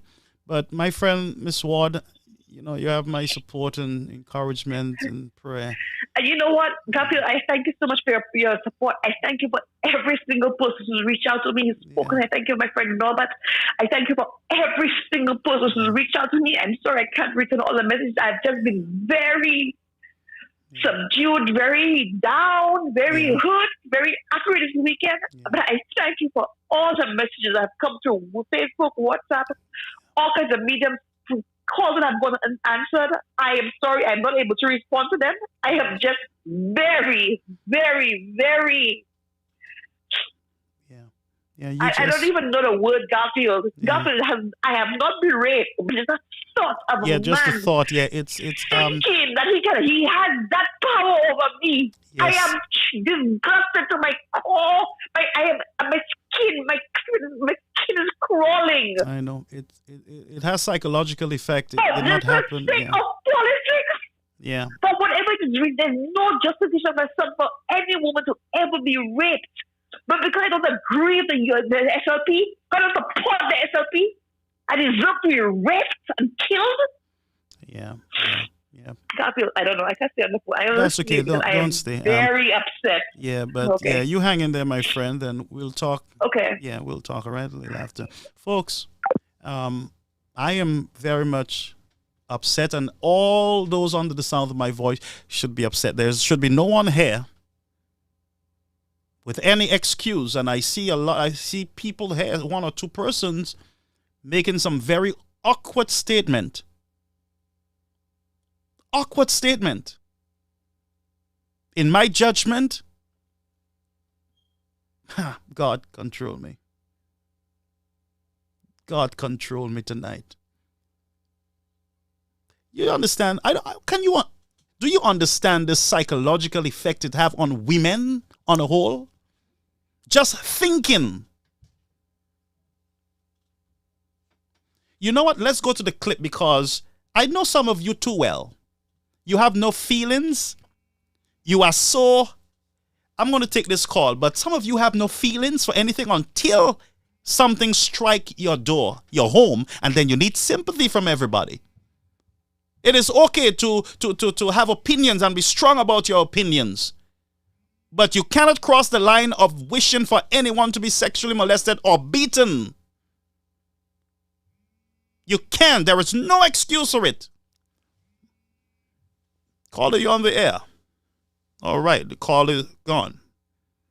But let's play the clip and then I'll take the call. Let's go back to the clip, folks. Let's go to the clip. Not go back. We didn't go, but let's go to the clip. And I pray God that nobody support this garbage under the life. I pray God. In those people. This man is going to create a lot of problem on an island while he's in Brooklyn. But I had a dream tonight. I'm on Fun Tree, Brooklyn. I had a dream tonight. I'm on Fun Tree Cauldron. I'm on Fun Moda Cauldron. I'm on Fun Fest maneuver. The Petawas maneuver. The dream was so real. You better have maneuver. I cannot do when your Peta was there. What's up, Bernard? What's going on with this guy? Let me see who's trying to come there. Look, Bernard Haynes coming. Let me see. Bernard Haynes. Now, hold that thought. There is a Bernard Haynes that have been in full support of this gender-based violence guy. Bernard Haynes, keep that name in place. A political hack. Now, I'm not saying a political hack is you're bad or good, but I just want you to know that he's a political hack and can't see clearly. You hear what I'm saying? So Kiki is calling, look, he wants to come on. He wants to be part of the action. He wants to be on. He wants to speak. Kiki RR is going after them. Kiki RR is Martin Luther. He had a dream that a woman would be raped and men would be abused and beaten with cutlass. So Mr. Haynes wants to tag. He wants to come in to the ring. But you, Mr. Haynes, or what? Let me see if I can find that name. Mr. Bernard Haynes. Si la pani city wes. La pani vole. But let's go to this other clip. Let's go to this other clip, folks. Cauldron, Mr. Chucky Cauldron, do not go St. Lucia. Mr. Garfield, do not go St. Lucia. Because my dreams come true. Garfield, if you go St. Lucia, man, my dream comes true. It's not going to be good for you, Garfield. More your fun mode out at DC. A great call New York too, and because the dream says you might get yourself in problem in New York. The dream said, I dream. The dream was powerful. C'est Jean Bouquet fun too. The dream is powerful. The dream is powerful. My dream, I couldn't dream anymore. I had to jump off the bed. When I levé, I had a wet dream. I had a wet dream. Now hold a minute. So this gender-based guy, violence guy, dreamt. Let's put the story. He is in his head. He had no dream. And I'm saying to you, if he had that dream, he need to be in a facility with handcuffs on his hand, being monitored, because he's a menace to society. He can trip at any time. Those thoughts are dangerous thoughts. You hear me? Hear what he says? He had wet dreams over Miss Ward getting petawazam. Now, wet dream, petawazam. Put it together, folks. None of you are idiots. You St. Lucians are smart people. You're smart people. So he has a wet dream during Miss Ward being abused forcefully. I want to say some things, but I can't because I have certain monitors on the platform, and I'll announce the monitor soon. I can't say anything about it. I'm just trying to break this down into English for a reason. So he has, and I see we have a judge on board. I hope the judge is paying attention. I wanted to judge the situation rightly and justly. Miss Toussaint, I heard she's a judge. But he dreamt, let's say he dreamt that the lady is being abused, but he's having a wet dream over her abuse. So he's having fun. Oh, he's having fun in his dream. Ini fun Telma, he got vinele. He got chalet. He getting so excited. Fluid coming out his body now. I don't know whether it's through his nose, his eyes, or his mouth, but he's having a wet dream party over a woman being abused. Now, if I had a wife and I make that statement online about having wet dreams over other women, I would get jealous. I would see a problem too, because it means that you have been having a lot of wet dreams. Because your dream is not going to just come overnight. If you watch enough pornography and your mind is corrupt, you will have enough wet dreams in your life, because the devil will be having sex with you every night because you're demon possessed. So let's say you have a dream. It means that you are sleeping with demons. So you have a problem, both physically and spiritually and emotionally. So if you have a wife, I'm addressing your wife and your children. Come and take care of this man. If he has a daughter and the daughter is hearing my voice, take care of your dad. He needs help. He needs to be in an institution being monitored. You need to put him on early retirement and take care of him. I'm warning you, take care of him. Take care of him. And wifey,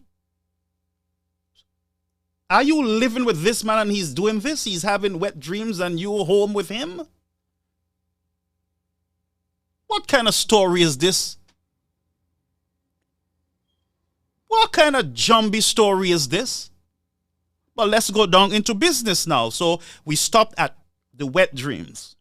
Put your children to bed, because we're going to dissect this thing, and I'm going to, folks, I'm telling you, I am so angry. I am so angry.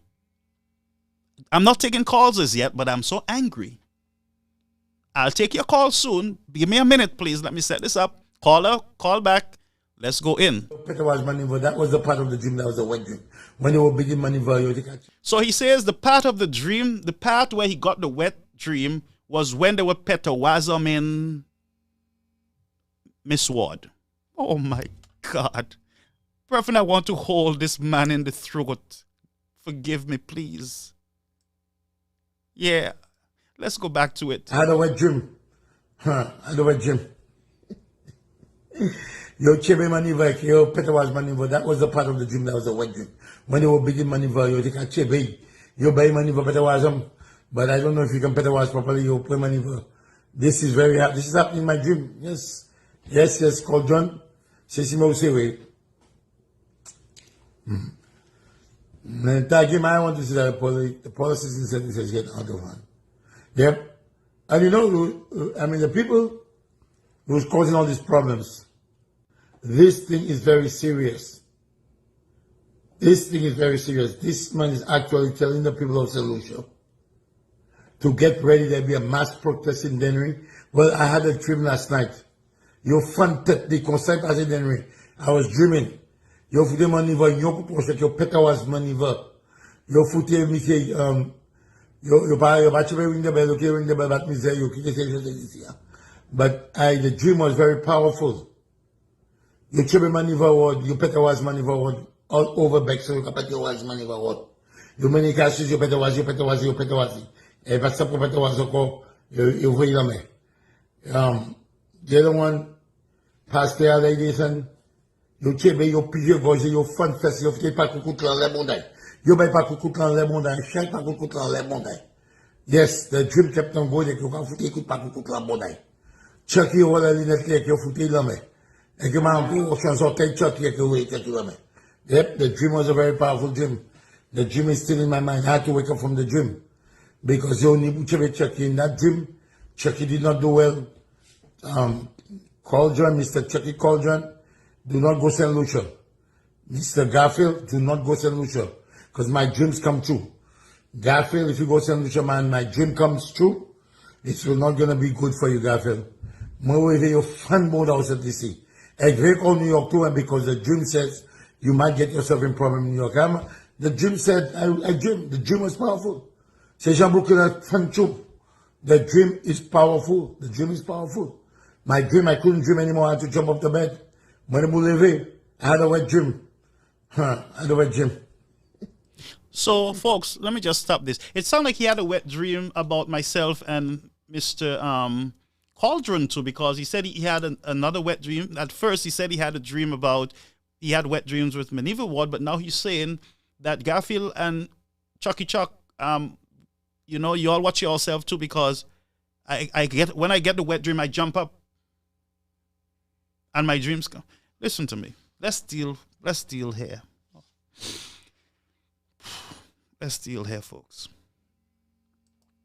I'm going to take this call. Just bear with me. Caller, just bear with me. Now I have a picture on the screen. It just came in. Let me see if I can get it up quickly. Hold a minute, caller. There's a report that just came in to me here that there is a fire, a major fire in Grosile. It seems that it is a big fire and it is destroying a lot of properties up there. But there's breaking news. There is, it just came into me, so I am not sure the full information. I can't confirm this, so I'm letting you know. Those of you in Grosile, be careful. There is a major fire up in Grosile, so be careful, folks. All right.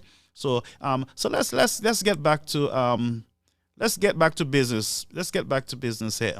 So, so you can call now, folks. So,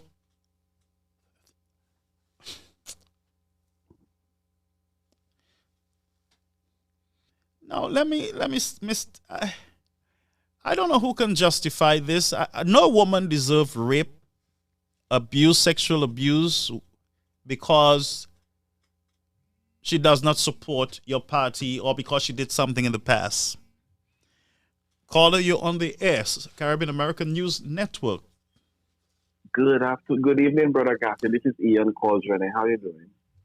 I'm good, sir. Go ahead. How are you?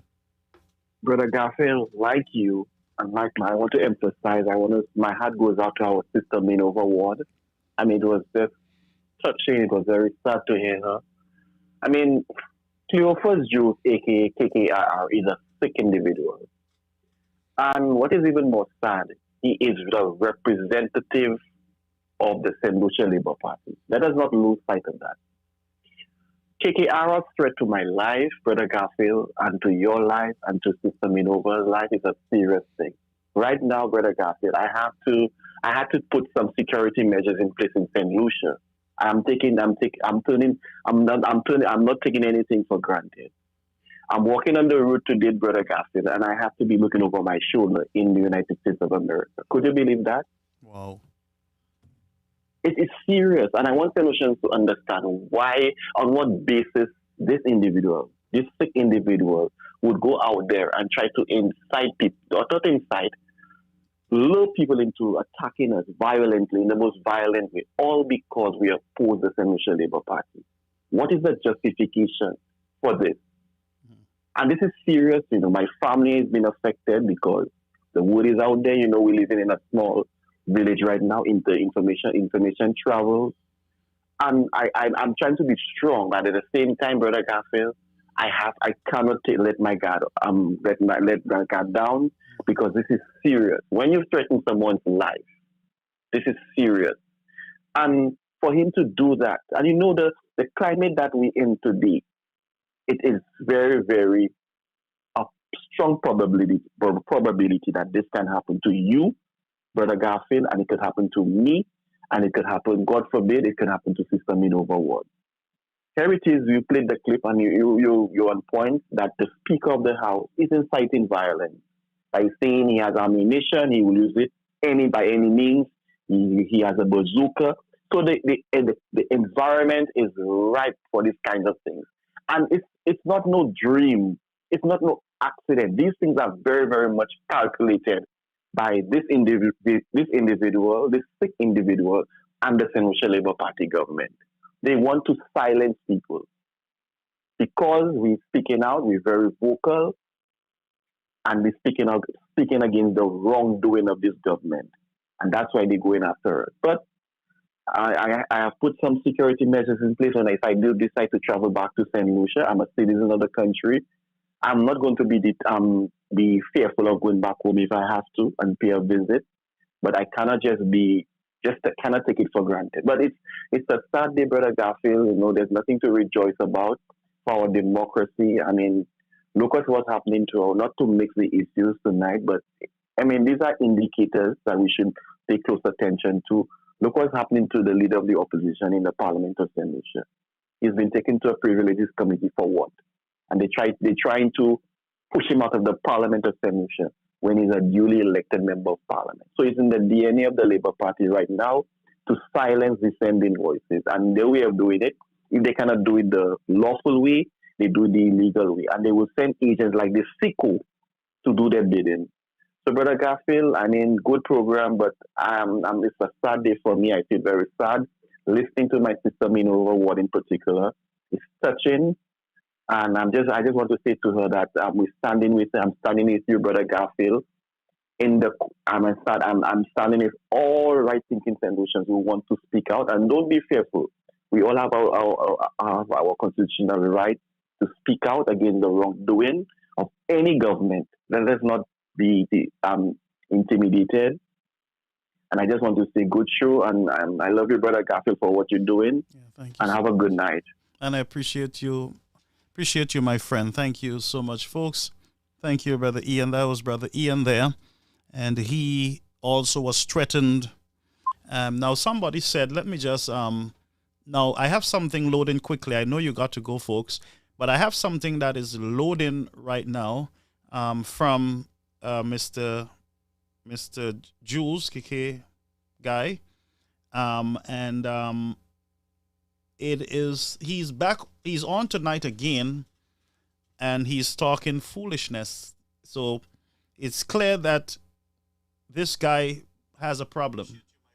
Okay? It is very clear that he has a problem. I'm waiting for something to load, but you can call. The number is 929-586-1821, 929-586-21. Now, somebody said that he did not call people to do any harm to anybody. Now you see, this is what I'm telling you in the society that I can never understand, and I will never accept as normal. Impossible. I can't accept it as normal. Hold a minute. Caribbean American News, caller, you on the air. Good evening, Pastor Garfield. Good evening, and my honorable everyone. How are you? I'm good. You good? Good stuff. I'm trying to be by the grace of God. We all standing with you. I just need to say to Maneva, we all are standing with you. We understand what you're going through.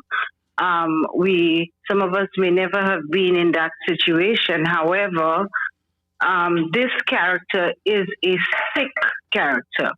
And I will say tonight on this live, I listened to those messages on Friday, possibly about 1:30, or I should say Saturday, 1:30 in the morning. Yeah. And I reported all three. There were 3 videos. Mm-hmm. I reported 3 videos to Facebook. I did it. Yeah.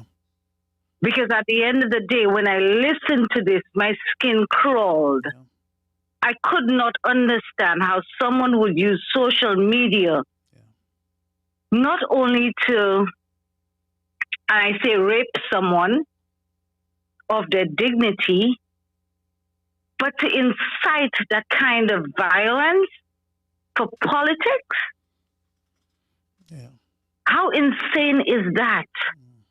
And you people, and I'm saying it, I will mention somebody's name tonight. Yeah. Anthony Mondesi. If you think that this was okay. Yeah, sorry about that, caller. Go ahead. Somebody was calling on the other line. Yeah. Oh boy. So if Maneva, she matter if she was if she was. Could you hold a minute? Somebody's interrupting every second. Hold a minute, please. Huh? Yeah. Caller, you on the air. Good evening. Good evening, sir. I have someone on the other line, but if you can make it short, go ahead. Thank you. Phil Alexander. I'm Garfield Oliver. This is Bernard Haynes calling here. Yes, sir. First of all, let me just say, let me make something clear here. I want to, well, I don't even know whether should I say apologize, but let me, I'm speaking to Minova directly. Minova what directly? I understood that my name was implicated in one of KKRR's. Yeah, hold a minute. Let me just, folks, this is Mr. Bernard Haynes that I told you. I mentioned his name earlier, and he's on the line. So let's give him, the platform. Go ahead, sir. Yes. Mm-hmm. I want to speak, again, let me say I want to speak directly to Minova one. Mm-hmm. My name was implicated in KKRR's runs on Minova and whatnot. Let me just say this. I am categorically making it clear that I have no part in that part of the team. Mm-hmm. As a matter of fact, when my friend called me yesterday and told me that my name had been circulated and something had been said to that regard, that I was part. When I joined KKRR Live the evening, I didn't even hear KKRR had spoken about that. And let me say this to you, Gabriel. If the viewers don't know, some viewers may know me, but some may not know. Yeah. I have a sister who was murdered with twins. Oh my! She was raped. She was raped by her stepfather, then murdered with twins years ago. So if there is one person who will never, ever stand for violence against women, far less anybody else, it's me. I have my sibling who is still going through abuse. So there is no way in this earth I will support anyone. I will not condone any behavior of people violating the space of women, abusing them. Yeah. So I want to make that categorical that I have no part in what KKRR said. And I want to tell Minova, if she feels that I was part of it, I was never part of it. So I am not even sure whether should I say sorry on KKR's behalf or on my behalf. I have no part with that. I want to distance myself from that statement, from that part of KKR's take. Okay. I want to make that clear. Yeah. Politics will never put me in a position or in that position where I will support anybody verbally, physically, mentally abusing any woman with such words or degradation. Never. I will never be part of it. Right. Bernard, will never be part of it because of not just because of what has happened to my sister or what is still happening to my sibling. Okay? I personally stand against violence against women. Period. Okay. Period. And I don't think we should allow any politics to bring us that far. I am part of politics. I love politics. I enjoy being part of politics. Okay? But to go to that point, as far as that, and make this kind of thing, I want to again categorically say that I have no part in that. Personally, I will not get involved in something like this. So I wanted to make that clear because when my friend called me and told me so, to be honest with you, I was not happy about it. You know, I know I spoke about you. Yeah. When KKR asked the question whether you're a pastor, I made it clear. I am a deacon. I was ordained 3 years ago, May 12. Okay, I was ordained a deacon. And I think that to you, as a man of God, you personally not be getting involved in these things where people have to be questioning your eligibility or your legality of a Christian. There is at no time should you have an unsafe having you in such a position. That was my take with KKRR. That was where I was with KKRR. But let me ask you, why would you believe that I am not a pastor? Why would you believe that? You ask me, what makes you believe that? But you have not, up to a day like today, Shelton asked you the question, Yadi asked you the question. Not Shelton, but Yadi asked you. Shelton made reference to it, but didn't ask you. KKRR asked you. And as a man of God, myself being a Christian, myself being a deacon, if anybody asks me, what is your position in the church? Where have you been in the church? What are you? I don't think I will beat around the bush like I say you did. I will tell them personally, I got ordained May 12. Here is my certificate. 3 years ago, which was 2022, 2018. I was ordained 3 or 4 years ago. All right, 2018 May 12. I was ordained.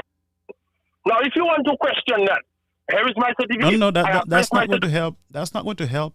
That's not going to help me or you. I mean, me being a pastor, as I said to people, I don't owe anybody any explanations. I said clearly before that folks don't want to hear that I have one pastoral degree from Andersonville Seminary. 2, I am finalizing my last studies at Andrews University, which is the highest Adventist educational institution here for pastoral leadership. 2, I am also an officiant here with the state of New York, where I'm registered here as a minister of the gospel. I made it very clear to you guys, and I'll do it again, that I operate at the church in Brooklyn as the first elder of that church. I have not accepted or requested any assignment by the Adventist church as a pastor. I've had calls to go to Florida, and I do not want to be hired by any church organization. I made it clear that my work is on the mission field where people are hurting. So that's why I stay very quiet on this matter, because I let people have their right to question, and if that's how small-minded people want to major in minors, I play the game, I play along with them. But I don't have to prove to anyone my credential. That's not going to help a poor person in St. Lucia. Gabriel, let me tell you, I personally am a mission. I do so much work in St. Lucia for poor people. I do so much work. Okay? But not telling somebody that I'm not a pastor, but I went to New York School of the Bible. Okay? And I could tell you, I went to New York School of the Bible, I did my Bible courses. I have not I was not ordained a pastor. I was ordained a senior deacon in the church. That's who I am. But on my own, I do a lot of missionary work. I am the assistant in the church where I am right now. So, if anybody have any questions, I do not put myself in any position with anybody. I let people know who am I. But I will not go about. But I was disrespected on your party's platform, and I took it like Jesus. I don't have an explanation for anybody on my mission. My mission is clear right on this platform and with the United Workers' Party. My mission is clear that I want to get involved. I want to contribute in this at my age now. I don't need anything else in life. I want to concentrate on helping the country of St. Lucia. And I have started, and I'm not going to back down. Nobody will tell me I'm a Christian and I should not. People questioning the church. To hell with that. Who want to question the church? Let them go and question the church. That's their problem, not mine. Who don't want to go to church? That's your problem, not mine. But for me, my assignment is to work on this platform, to work with the United Workers' Party, and to help to transform it into a more righteous institution to represent the people. But hear what I'm telling you. I am helping St. Lucia. I don't have to go on a platform to help St. Lucia. I have a school project going on every single year. Operation Backpack Supplies. I do that every single year. People from both parties, well, not from both, but people who support both parties make donations to my program. I have a food drive doing I almost sustain my community in giving out food. I did not need no party to that. All I do, and I don't have a party.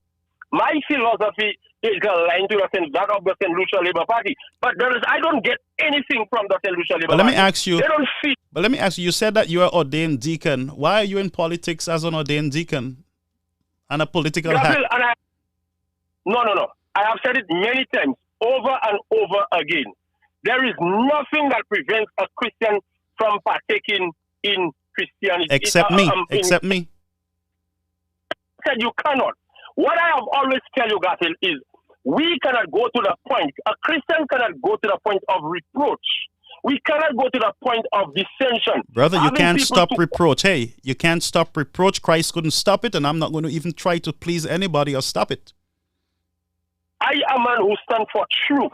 The Bible tells us that John taught the truth in love, and he taught love in truth. No, I can't talk the truth to love to hacks who want to question if I'm a pastor and just use all kind of besmirchment and belittling to get at me. I'm not going to respect or have any patience with that type of person. If you want to have a conversation, we can have a decent conversation on matters, on issues that matters to the people. But when you start telling me I come from St. Vincent, I'm not good, I go from church to church, I'm not a pastor, and I'm a fake, and I shouldn't, then I have a big problem with that. The only person that controls my life is the man Christ Jesus, not Mr. Woman Abuser, KKRR, not anybody. I have no accountability to anybody but my family and God. Gabriel, have you... You see, and that is the problem. That is the problem with Christianity. And that is why people see us in the light that they see us. And that is why people see you in the light that they see you, Gabriel. How they see me? This is the only people that see me in a bad light is the SLP. No. Gabriel, no. Don't say that. Yep. You see, and that's my problem with you. My Labour people, listen to me, the Flabo people loves me. They think highly of me, and they have never questioned my credentials, my credibility, my life of service to their country or to any other country. They have never questioned it. All the questions and concerns and curse off that I get is on your platform with KKRR or on MBC or some other hack. Nobody else question me. I don't call Flabo the hack. I don't call nobody hack because people have a right to support their party. I don't call nobody. No, but you become a hack when you try to besmirch people and to belittle people. Then you become a political hack. No, people say what they think they want to say. That is that anybody can say what they want about me. You know why? I am still care about what they say because you know why? I am in the church. I still have to be careful how I respond to them, what I say to them. Two of the people who are watching you there tonight, Garfield. Two of the people who are watching you there tonight, huh? I can mention their names. We have discussion. Jimmy James Haynes, which is a relative of mine. Oh, he is? He's a supporter. Yes, he's a supporter of the United Well, Workers Party. why you Yes. his family and he's not like you? How you mean he's not like me? You question everybody's credential. Let me ask you, but you said that, I think some time ago, you said that Mr. Chasney had put his hands in your face or something. Was that true? Of course, yes, he did it. He assaulted you? And he didn't assault me in the sense that he touched me, Garfield. You see, that is the problem. Garfield, let me tell you that. Anytime any of the prime ministers, it doesn't matter whether it's Chasney, Stephen Pinking, John Compton, anytime a prime minister comes to this country as a prime minister, I look at him as the prime minister of St. Lucia, not a United Workers Party or a St. Lucia Labour Party representative. I look at him as a St. Lucian representing the people. That's how I look at it.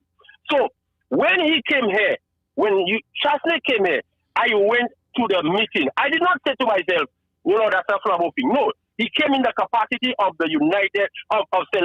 Lucia. That is what he came there, not as a United Workers Party representative. Mr. Chasney got offended by questions that I asked him, and that was my problem. When was that? Downtown Brooklyn? Brooklyn, at the hotel in downtown Brooklyn. And that was my problem with him. So he raised his hands in your face? For a man who is representing, I asked you a question. You are not happy with it. He said something. I told him, Mr. Chasney, when you tell me that the project that you're doing as a market, okay, is going to be more beautiful, it's going to be the number one thing, better than the super pittance. I did not take offense to it, but I took issue to it. And I told him, when I stand up to ask the question, I told him, Mr. Chasney, before I ask you my two questions, I told him, Prime Minister. I didn't call him Mr. Chasney. I respect the office of the Prime Minister. I tell him, Prime Minister, before I ask you my two questions, I am going to tell you, you need to take back the statement you made about the pecans. Because right now you are standing on a podium, and this is what is at the back of you. Not the market, not the cashews market, but the pecans. Okay? The pecans is standing at the back of you. That is the emblem that is there. And nothing, natural or man-made, that is going to come to St. Lucia is going to be more beautiful than those pecans. And then I proceeded to ask him the two questions. Well, COVID was not in the play. I said to him, Mr. Chasney, Mr. Prime Minister, what if our economy take a downward drive, tourism what else is in plan? And the next question I asked him, what is it about our CIP money? What are we doing? We are not seeing any production. We are not seeing anything. He came on, he answered, but he said to me, did he listen to you? Once he said that to me, then you know that's going to take a different thing. Because as a solution, I stood up to ask you a question. All you have to do as a Prime Minister is to answer me. That's all you have to do. You didn't have to go to tell me about if it was here. Then he was not satisfied. After the program, he came down and he came directly to me. So he almost must have slapped on you? No, he wouldn't do that. I don't fight as a Christian. Period. Okay. I don't fight. Let me ask you now. You know Miss Nigel Toussaint? Is it Toussaint? Yeah. She was a very good friend of mine. But did you want her to support you? Was she there as a witness when he did that?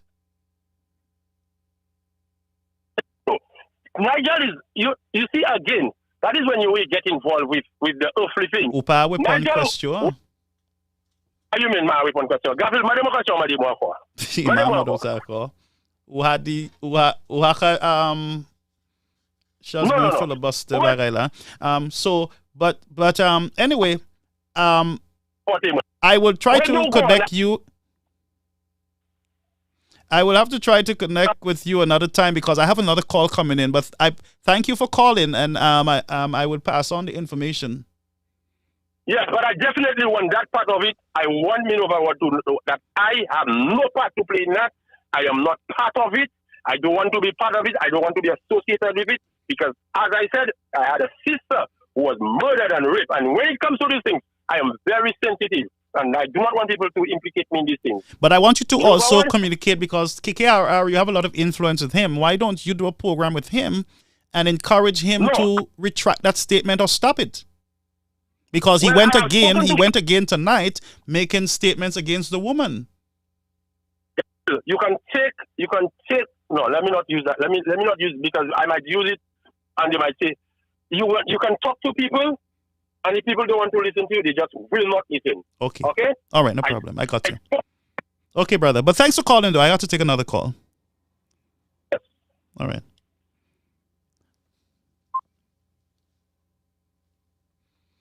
Folks, there you have it. The man disowned Mr. KKRR. He said, listen, me had nothing to do with this. Wasn't me. I wasn't there. You heard Mr. KKRR call the man name, right? And tell him, oh, look, you're trying to come on. Zoeza?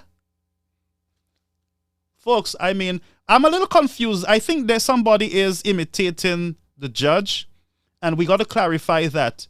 It was very confusing. Somebody was, I think, using a profile similar to hers. So we will have to look at that and see, because I don't want anybody to besmirch her or do anything. Yeah, we got to look at it, all right? So I do apologize if there's any mix-up there. I'm a little, yeah. But with Haynes, I'm a little confused with that whole situation, because KKRR was trying to pull him on, and they have been going at it all week against me, Meneva Ward, and because Haynes said on the thing, not the same clip, but he said in one of the posting with KKRR that he's disappointed in Miss Ward. He's actually disappointed in her. And so I am very confused. And he's saying that he's a deacon and he loves politics. He's a hack, but I should not, as a man of God, I should think. But I digress. And my friend was on the line calling, but her line got interrupted. So I wish she can call me back now. I think this is my friend. Hi, my friend. Hi. Listen to me. I apologize. I gave you a chance to speak to this guy.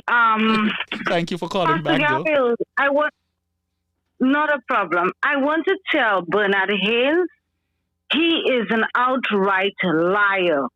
He said on the live with and this is beginning to make me a little bit upset, though I'm trying to keep my calm. He said on the live with KKRR, I am an SLP Christian hack.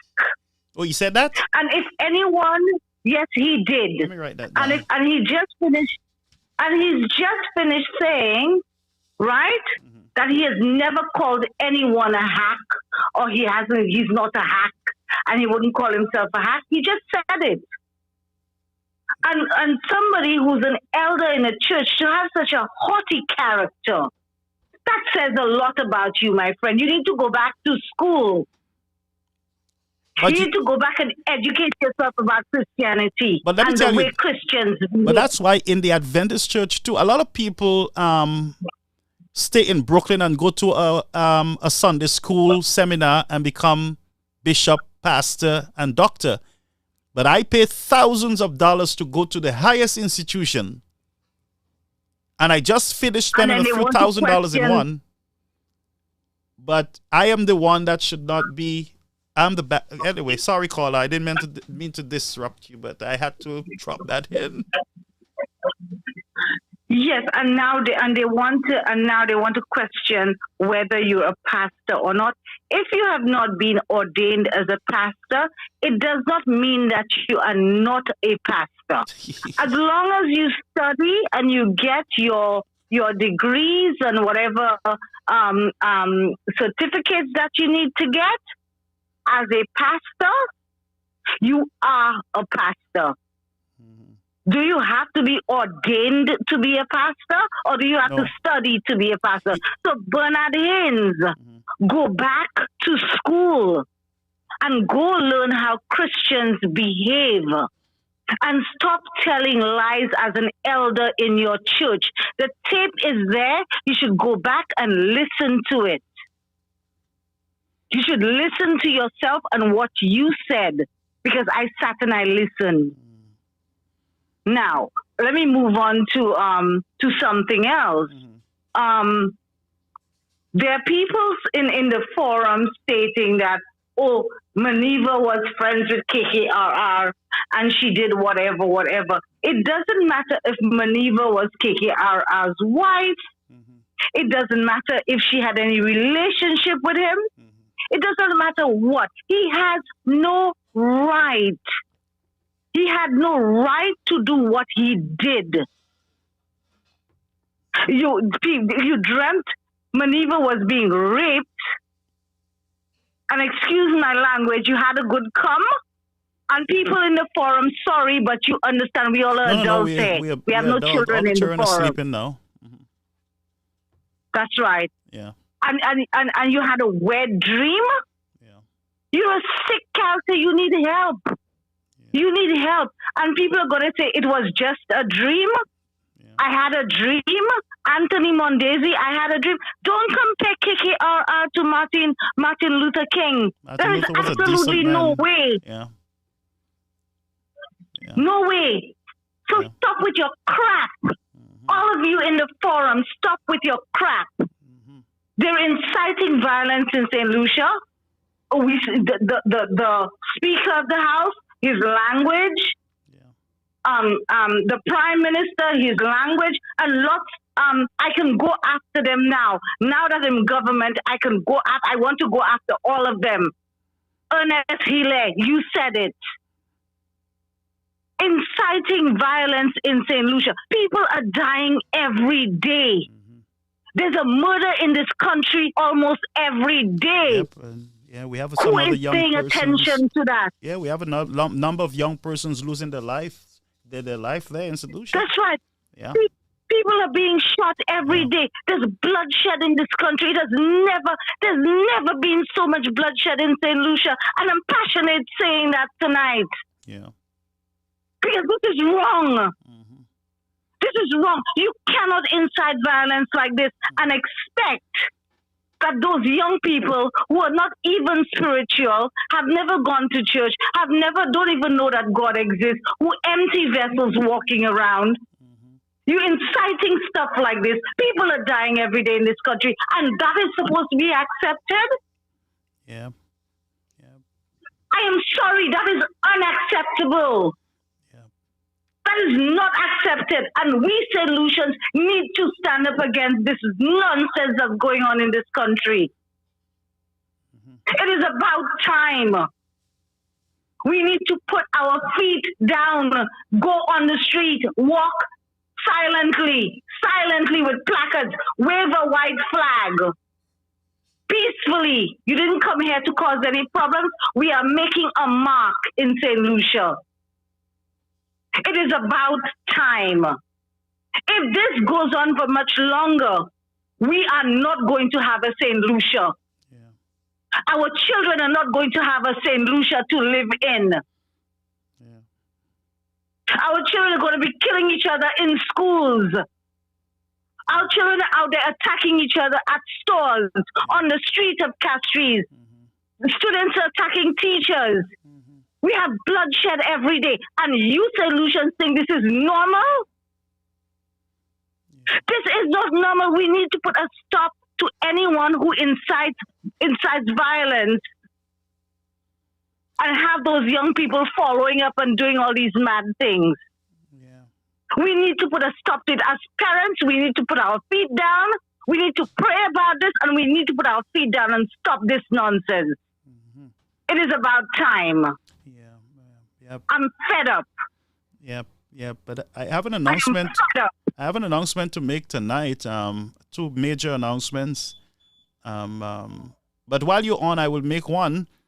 Folks, for those of you who are concerned about Miss Ward and this craziness with this man, on Saturday night I will make this public announcement now. And I saw something on here. I saw a code number on the platform, and I know what the code number is all about. I don't know if you can see it, but I can see it. The FBI was informed of the development on Saturday night. I did that around, I think, either 8 or 9 o'clock. I spoke to them, and a case was open through the cyber crime department. I got a call the same Saturday night with a development with updates, and also I spoke to them earlier today again, and so they're looking at this situation, and they have informed the local police precinct around the church and at my home outside of Brooklyn. I hear he's saying that I live in Brooklyn. I don't live in Brooklyn. I left Brooklyn years ago.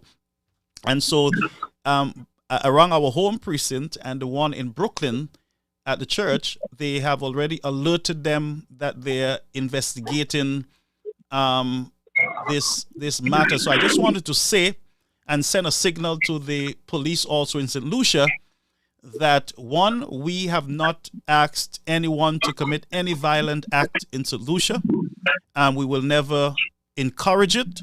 What we call for under the Constitution of St. Lucia, peaceful protest, and that's what we called for.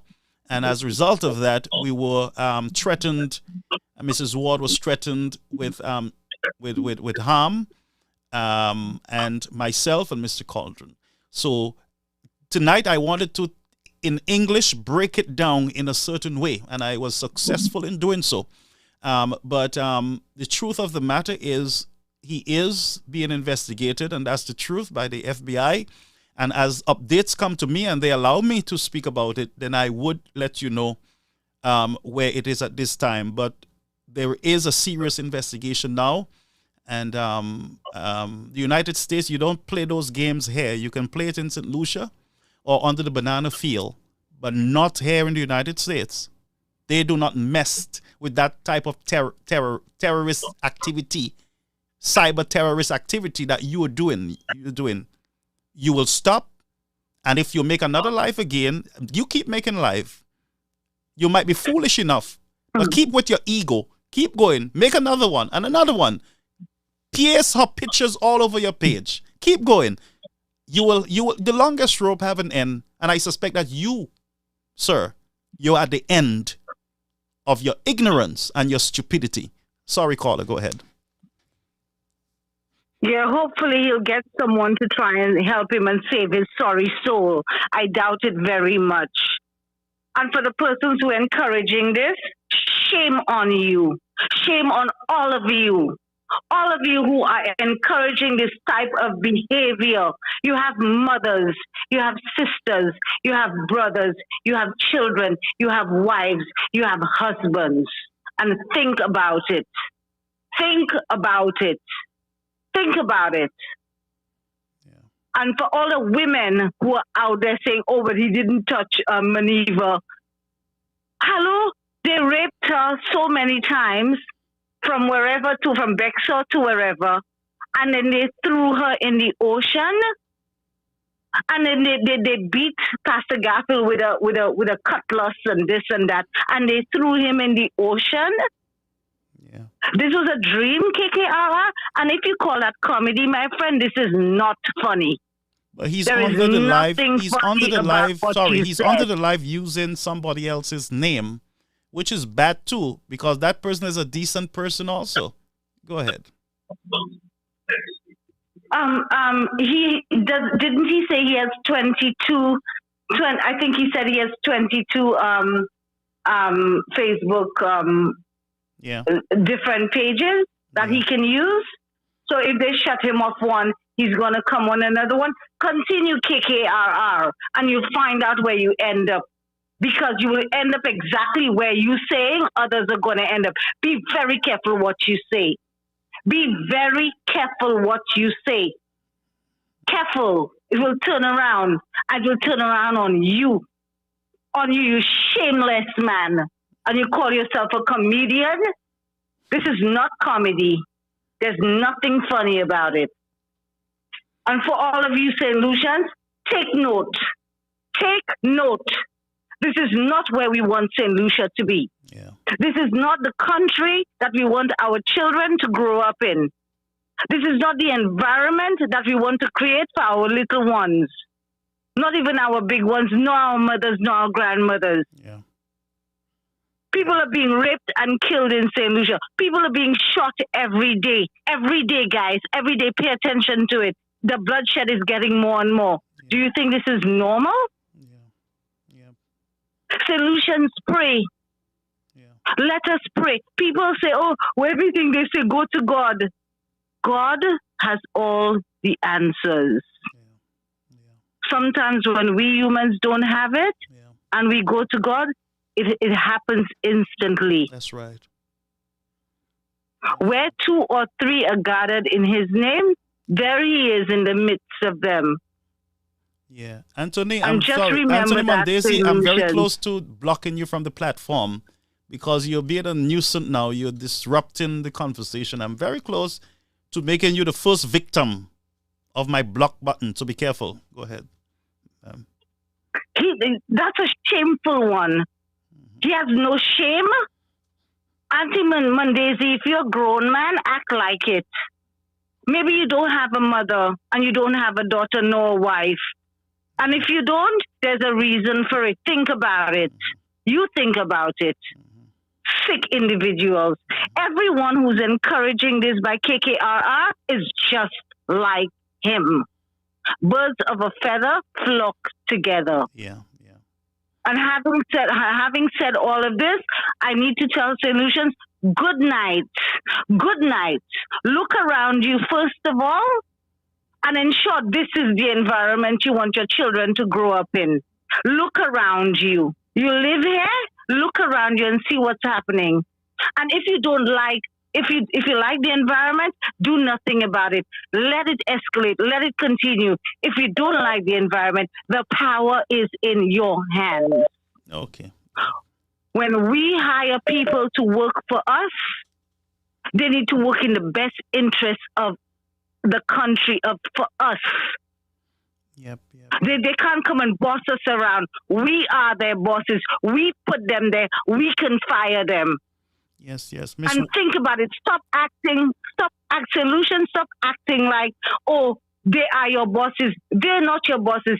We are their bosses. They're bosses, yes. And one of these days, they got mad with my voice note, but I'm going to make an announcement tonight, and I hope they can sleep after that. But Miss Ward is trying to come on.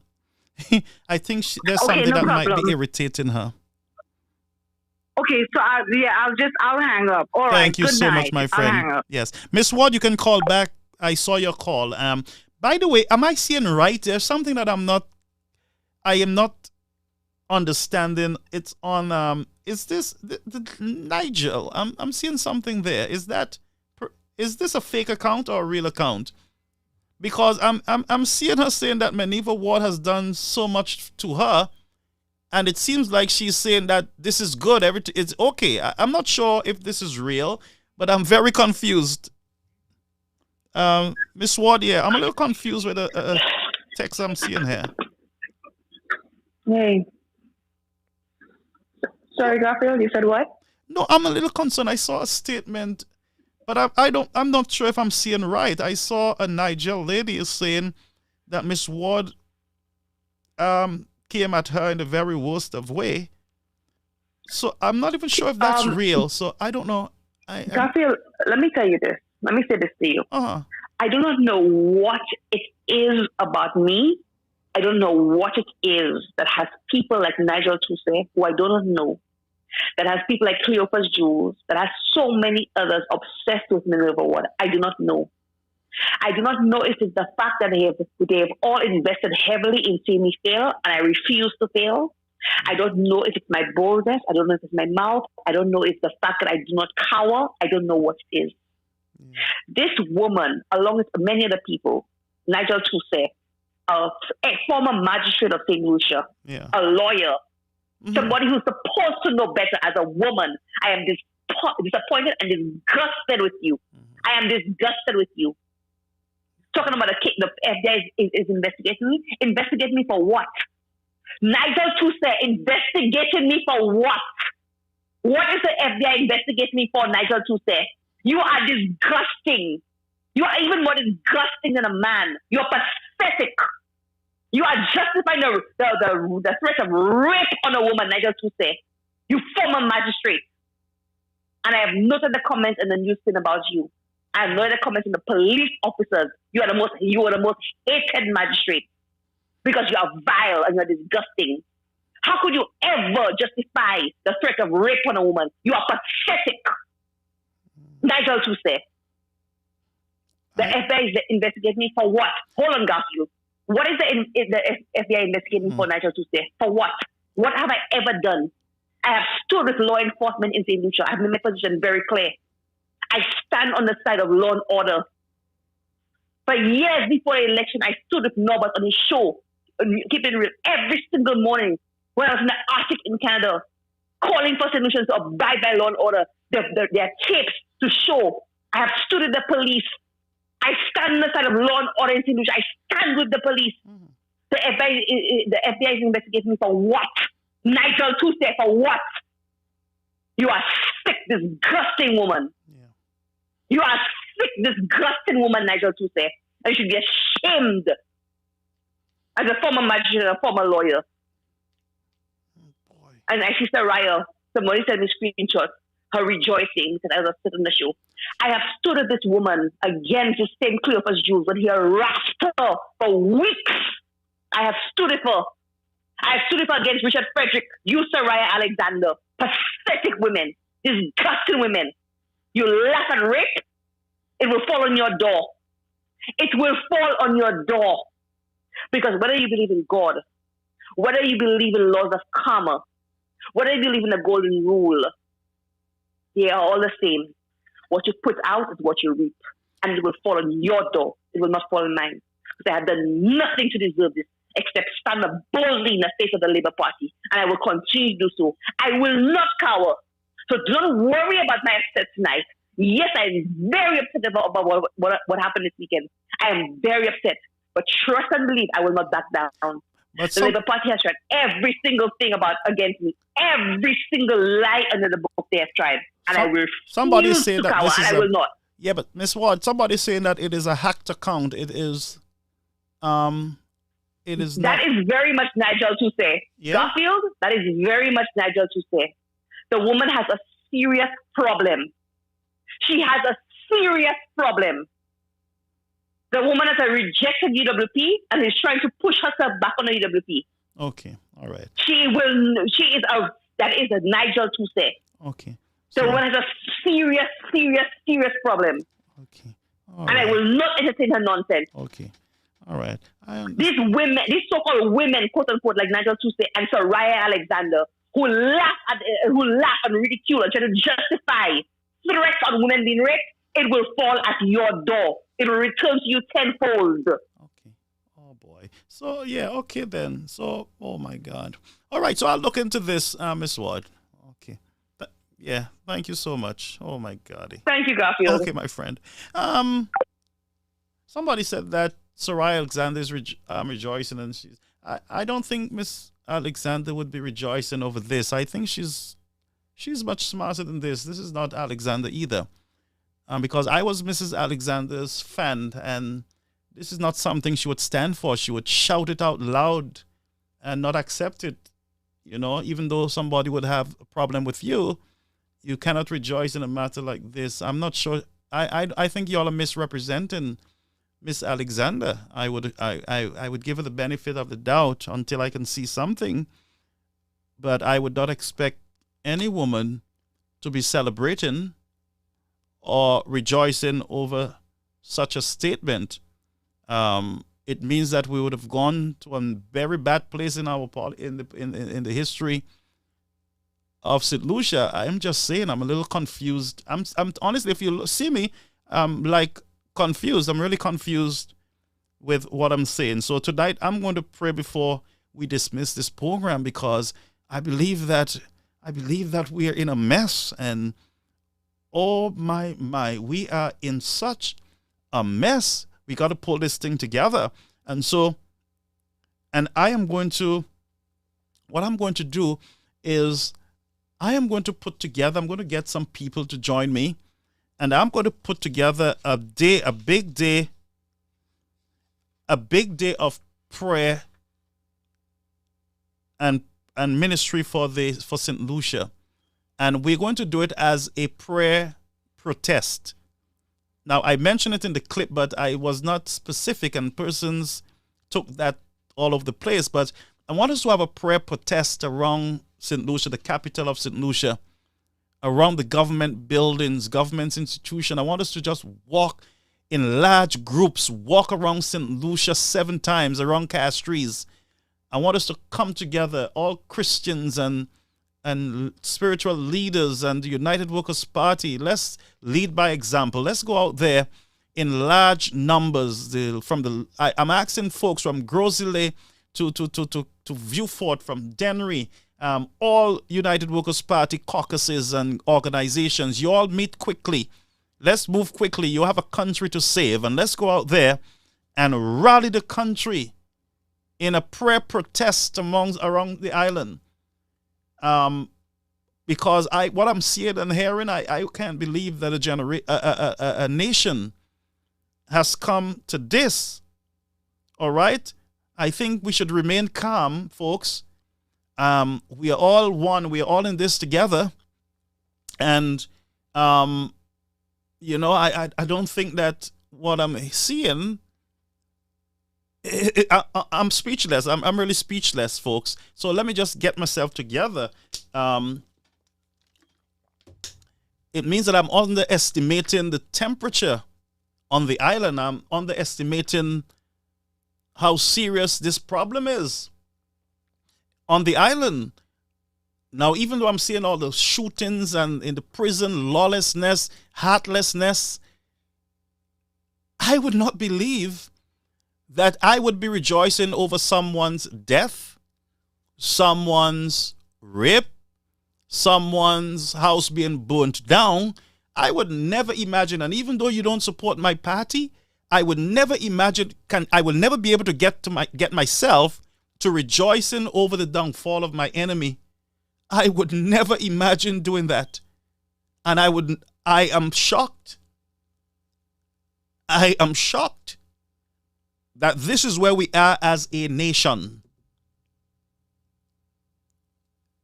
And the idea that leaders who are in authority and power are encouraging people to fight each other and to get into their faces, and that I'm finished being Mr. Nice Guy, I am going to get at whoever comes at me.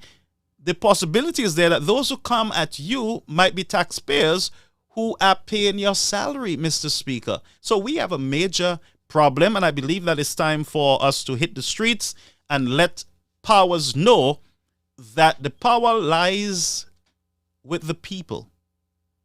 That signal must be heard throughout the length and the breadth of St. Lucia.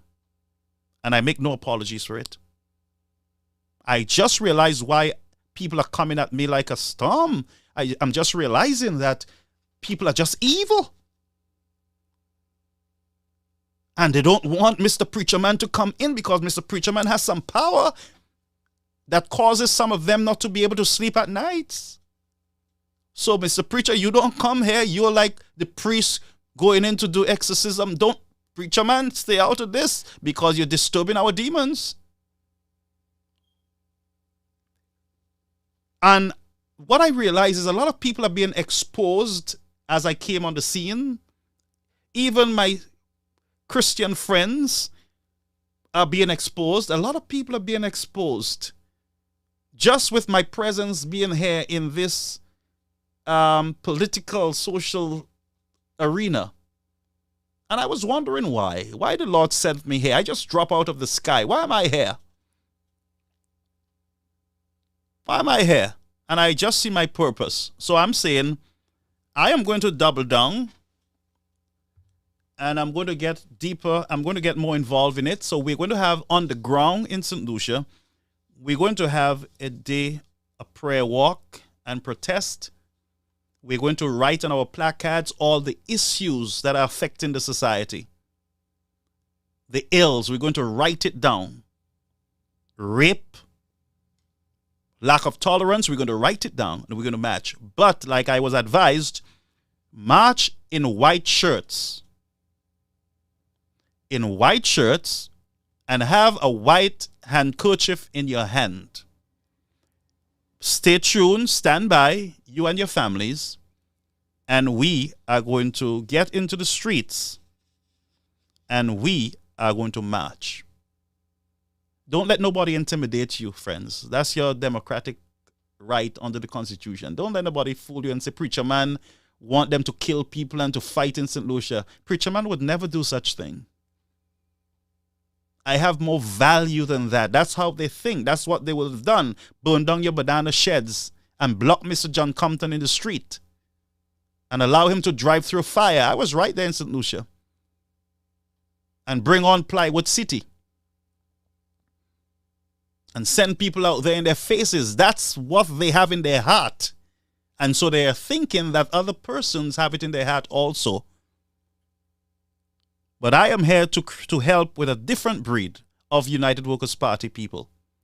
A more calm, respectful, involved United Workers' Party. We are not going to have a United Workers' Party like we used to have.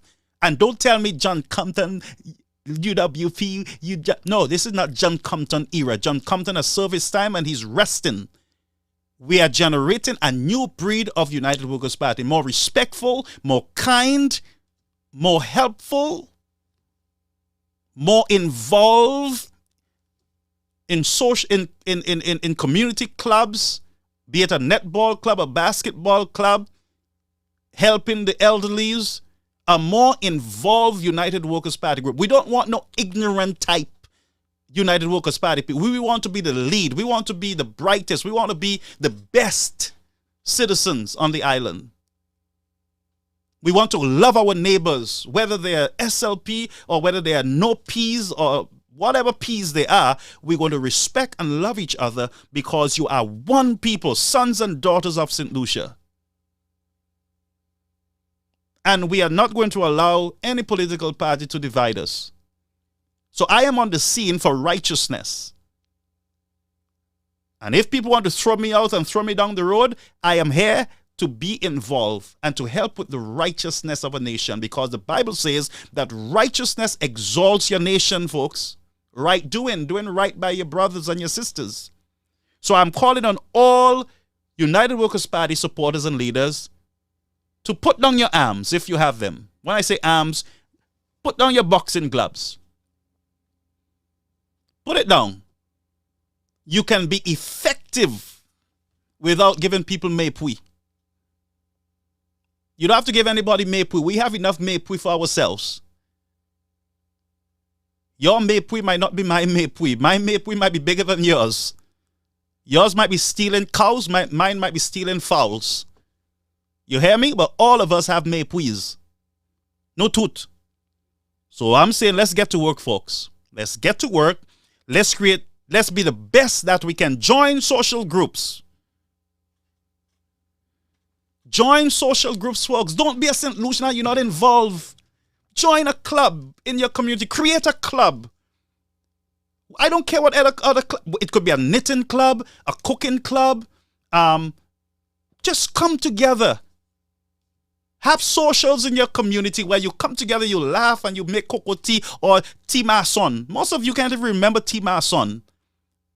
When the moon is up, you go out and you light your fire by the sea and you sit by your fire and you talk old stories. We call it zombie stories. You talk old stories of the past, the fun that you used to have. Bring back those days. It can happen. But we got to love a little more. We got to respect each opinion. Everybody will not be an SLP. Everybody will not be a UWP, for God's sake. Everybody will not understand at the same level. Everybody will not be bright or smart like everybody. We are different beings. We are unique. So let's embrace our uniqueness. So I am calling for a more involved Workers' Party. And I can't wait for the party to be organized with a chairman and a political leader confirmed and a PRO. And then you can build from community to community. One community at a time. You can build, educate, sensitize, have workshops on parenting and dieting and herbal medicines, and bring in some of the Rasta brethren to come and show us how to cook without meat. And let's get everybody involved. Mr. Buna no pa, we're not going to get any Obia man involved. No pa Pearson yo lame yo sal. No ni pou batize yo avant. Souvle, if you want to be in this new flabo, no ni pou batize. All right? So, brethren, let's get to work. And I really appreciate you all. And as I said, I am in it for us to build a better St. Lucia. A bigger, better, and a safer St. Lucia for all. When we can challenge the crime one community at a time.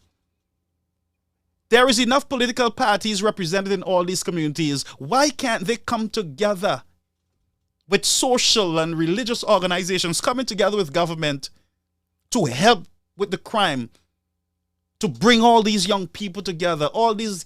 Why can't you sit down with those boys who like to smoke their thing? Why can't you sit down with them and then just listen to them? Have a special session. Boys, come man. Put on your old jeans pants and your hat back to front. Take off your tie. Sit with them. Get to know them. Maybe if they do something wrong, they can come to you and say, Mr. Preacher Man, I did something wrong, man. And you can advise them. We got to take back our country. You got to take back the country, and you got to take it back one community at a time. You got to give the support to the families, single families, Brothers Keepers program. It must be done community by community, folks. More monies need to be invested in communities initiative. And we got to forget about the old, what we used to do. You got to listen to me, you got to provide internet services in these communities, free Wi-Fi. You got to get internet cafes where young people can come in and play games. I would prefer to have our young people playing games in a game shop than to be out there killing people and doing stuff. But we have failed the people as politicians. And that's why, you see what I have on my chest here, on my thing? I have the St. Lucia flag and the American flag. You know what that means? That I am going to get involved in the heart of St. Lucia. Now, those of you who understand code words, he that have an ear to hear, let him hear. I am going to get deeply involved so that I can assist community by community building a better St. Lucia for all, where the people feel empowered and not the politicians. That politicians have no choice but to be in their communities once a week, to sit with their communities. And politicians can go to each of these churches and show their faces in a service and show their support. We got to get back to those days. And by the grace of God, I promise you that if we pray a little harder, that we can get there. Amen. So we're going to go now. It's very late. We're going to have prayer. But I'm telling you, we're going to bill for, and Tuesday, I think that you're going to be gathering on Tuesday the 25th in Castries. Okay, let me see if I can do something about that. All right. So I was threatened not to come to St. Lucia. I was told I don't have green card, so I shouldn't come. I was offered a ticket by Mr. Yardi to appear on his show. I know that stunt was because somebody said I'm not legal, so I can't come. So let's see if the U.S. immigration will give me a 5 days visa so that I can come down to St. Lucia. Let's pray for me, folks. Pray for me that I get something to travel by the 25th, all right? But, folks, let's have a word of prayer, and then I would want you to get some rest because sleep is very important for you. When you don't sleep properly, then you start getting angry and frustrated with people. St. Lucians need to sleep a little more. All right? They need to sleep a little more. But folks, we're not going to be no violence, just peaceful. You don't even have to talk. You just have to walk silently. That's the best protest, peaceful protest. You walk around with a plaque. You walk and you respect. You when you see a Labour Party, you're pushing up your nose, you're cussing them off. They're human beings. They love their country too. So just ignore. You walk in and you pray, and you walk in and you chant. Silence, I said. You're walking in your heart. You have people supplying you with water, and then you go somewhere and you have lunch. and then you go back and you continue your walk. We have a beautiful time. Don't worry. There's a lot. And I look forward to Mr. TP, Mr. Prudent, as we come together as one. Mr. Andy Daniel and all the others, Mr. Shastney, Mr. Guy Joseph, come together and, come together and let's work towards our communities, building St. Lucia better. All right? And again, remember, when the convention is called, be respectful, be kind to each other, and remember the strongest man will survive. And when the strongest man survive, you all come together and support that strong man. Everybody will have a place to help build a better St. Lucia. Father, we thank you that unless we acknowledge you as sovereign, as God of the nations, then we as human beings, we are like grass wither, and we are cast into the fire. We are just mortal beings, but you are immortal. Sometimes we feel powerful because maybe we're in societies or we're in power in government, and you feel very powerful, and we believe that I am the one, I don't need any God. But God, you have said that righteousness will exalt our nation. Oh God, teach us, Lord, to be humble and to be calm and to love each other a little more as one people. Teach us, Lord, to respect each other. Teach us, Lord, to be kind and to speak kind words one towards another, because harsh words will get harsh response. So teach us, Lord, to love a little more. I ask that you protect all the listeners under the sound of my voice. Forgive us where we have gone wrong, where we have treated each other bad. Forgive us, Lord. Be with Miss Ward. Oh, God. Have mercy, Lord, on this situation, Lord. Take control of Ian and Marvin and all TP and Haynes and all the others, Lord, who are championing, who are standing in the gap for a nation. And, Lord, I ask that you visit the Prime Minister and the government officials. And, oh, God, teach them to be humble. Teach them, Lord, to be kind. Teach them, Lord, to go after peace and not war. And as plans are made, Lord, for the march and protest, go before your people. And, Lord, if you stand before them, all will be well. But until then, keep every one of us safe from the enemy and the evil one, and help no weapon formed against any one of your people shall prosper. And tongues that rises up against them in judgment, you will condemn. To the honor and glory of God the Father. Amen. Folks, have a beautiful night. Amen. Have a beautiful night. And it was a pleasure being here with you. And you can call me, you can text me, those of you who do continue doing. And we will be back if there's emergency. I believe we're trying to get Marvin Charles, myself, Meneza, and others to be on a platform. And I have a surprise guest for you one of these days, a big surprise guest. All right, we'll announce it soon. Remember, our soup kitchen is on, and we are still going to have that soup kitchen in St. Lucia. So blessings to you guys, and to those who are on our YouTube page. I'm seeing you. There were over 171 of you over there. And so good night. Good night. Allison, what are you doing over on YouTube? I like you over on Facebook. Donovan and Norville and Lucy. I hope I pronounced it right. You know, you all have a beautiful night. M, how are you? B-Ro? Yes. I can't pronounce names properly. All right. So folks, have a beautiful night, and we love you all, and keep the faith. Any breaking news, you'll see us on. We'll put back on the set. All right? Don't be discouraged. Don't be dismayed. God will go before you. All right?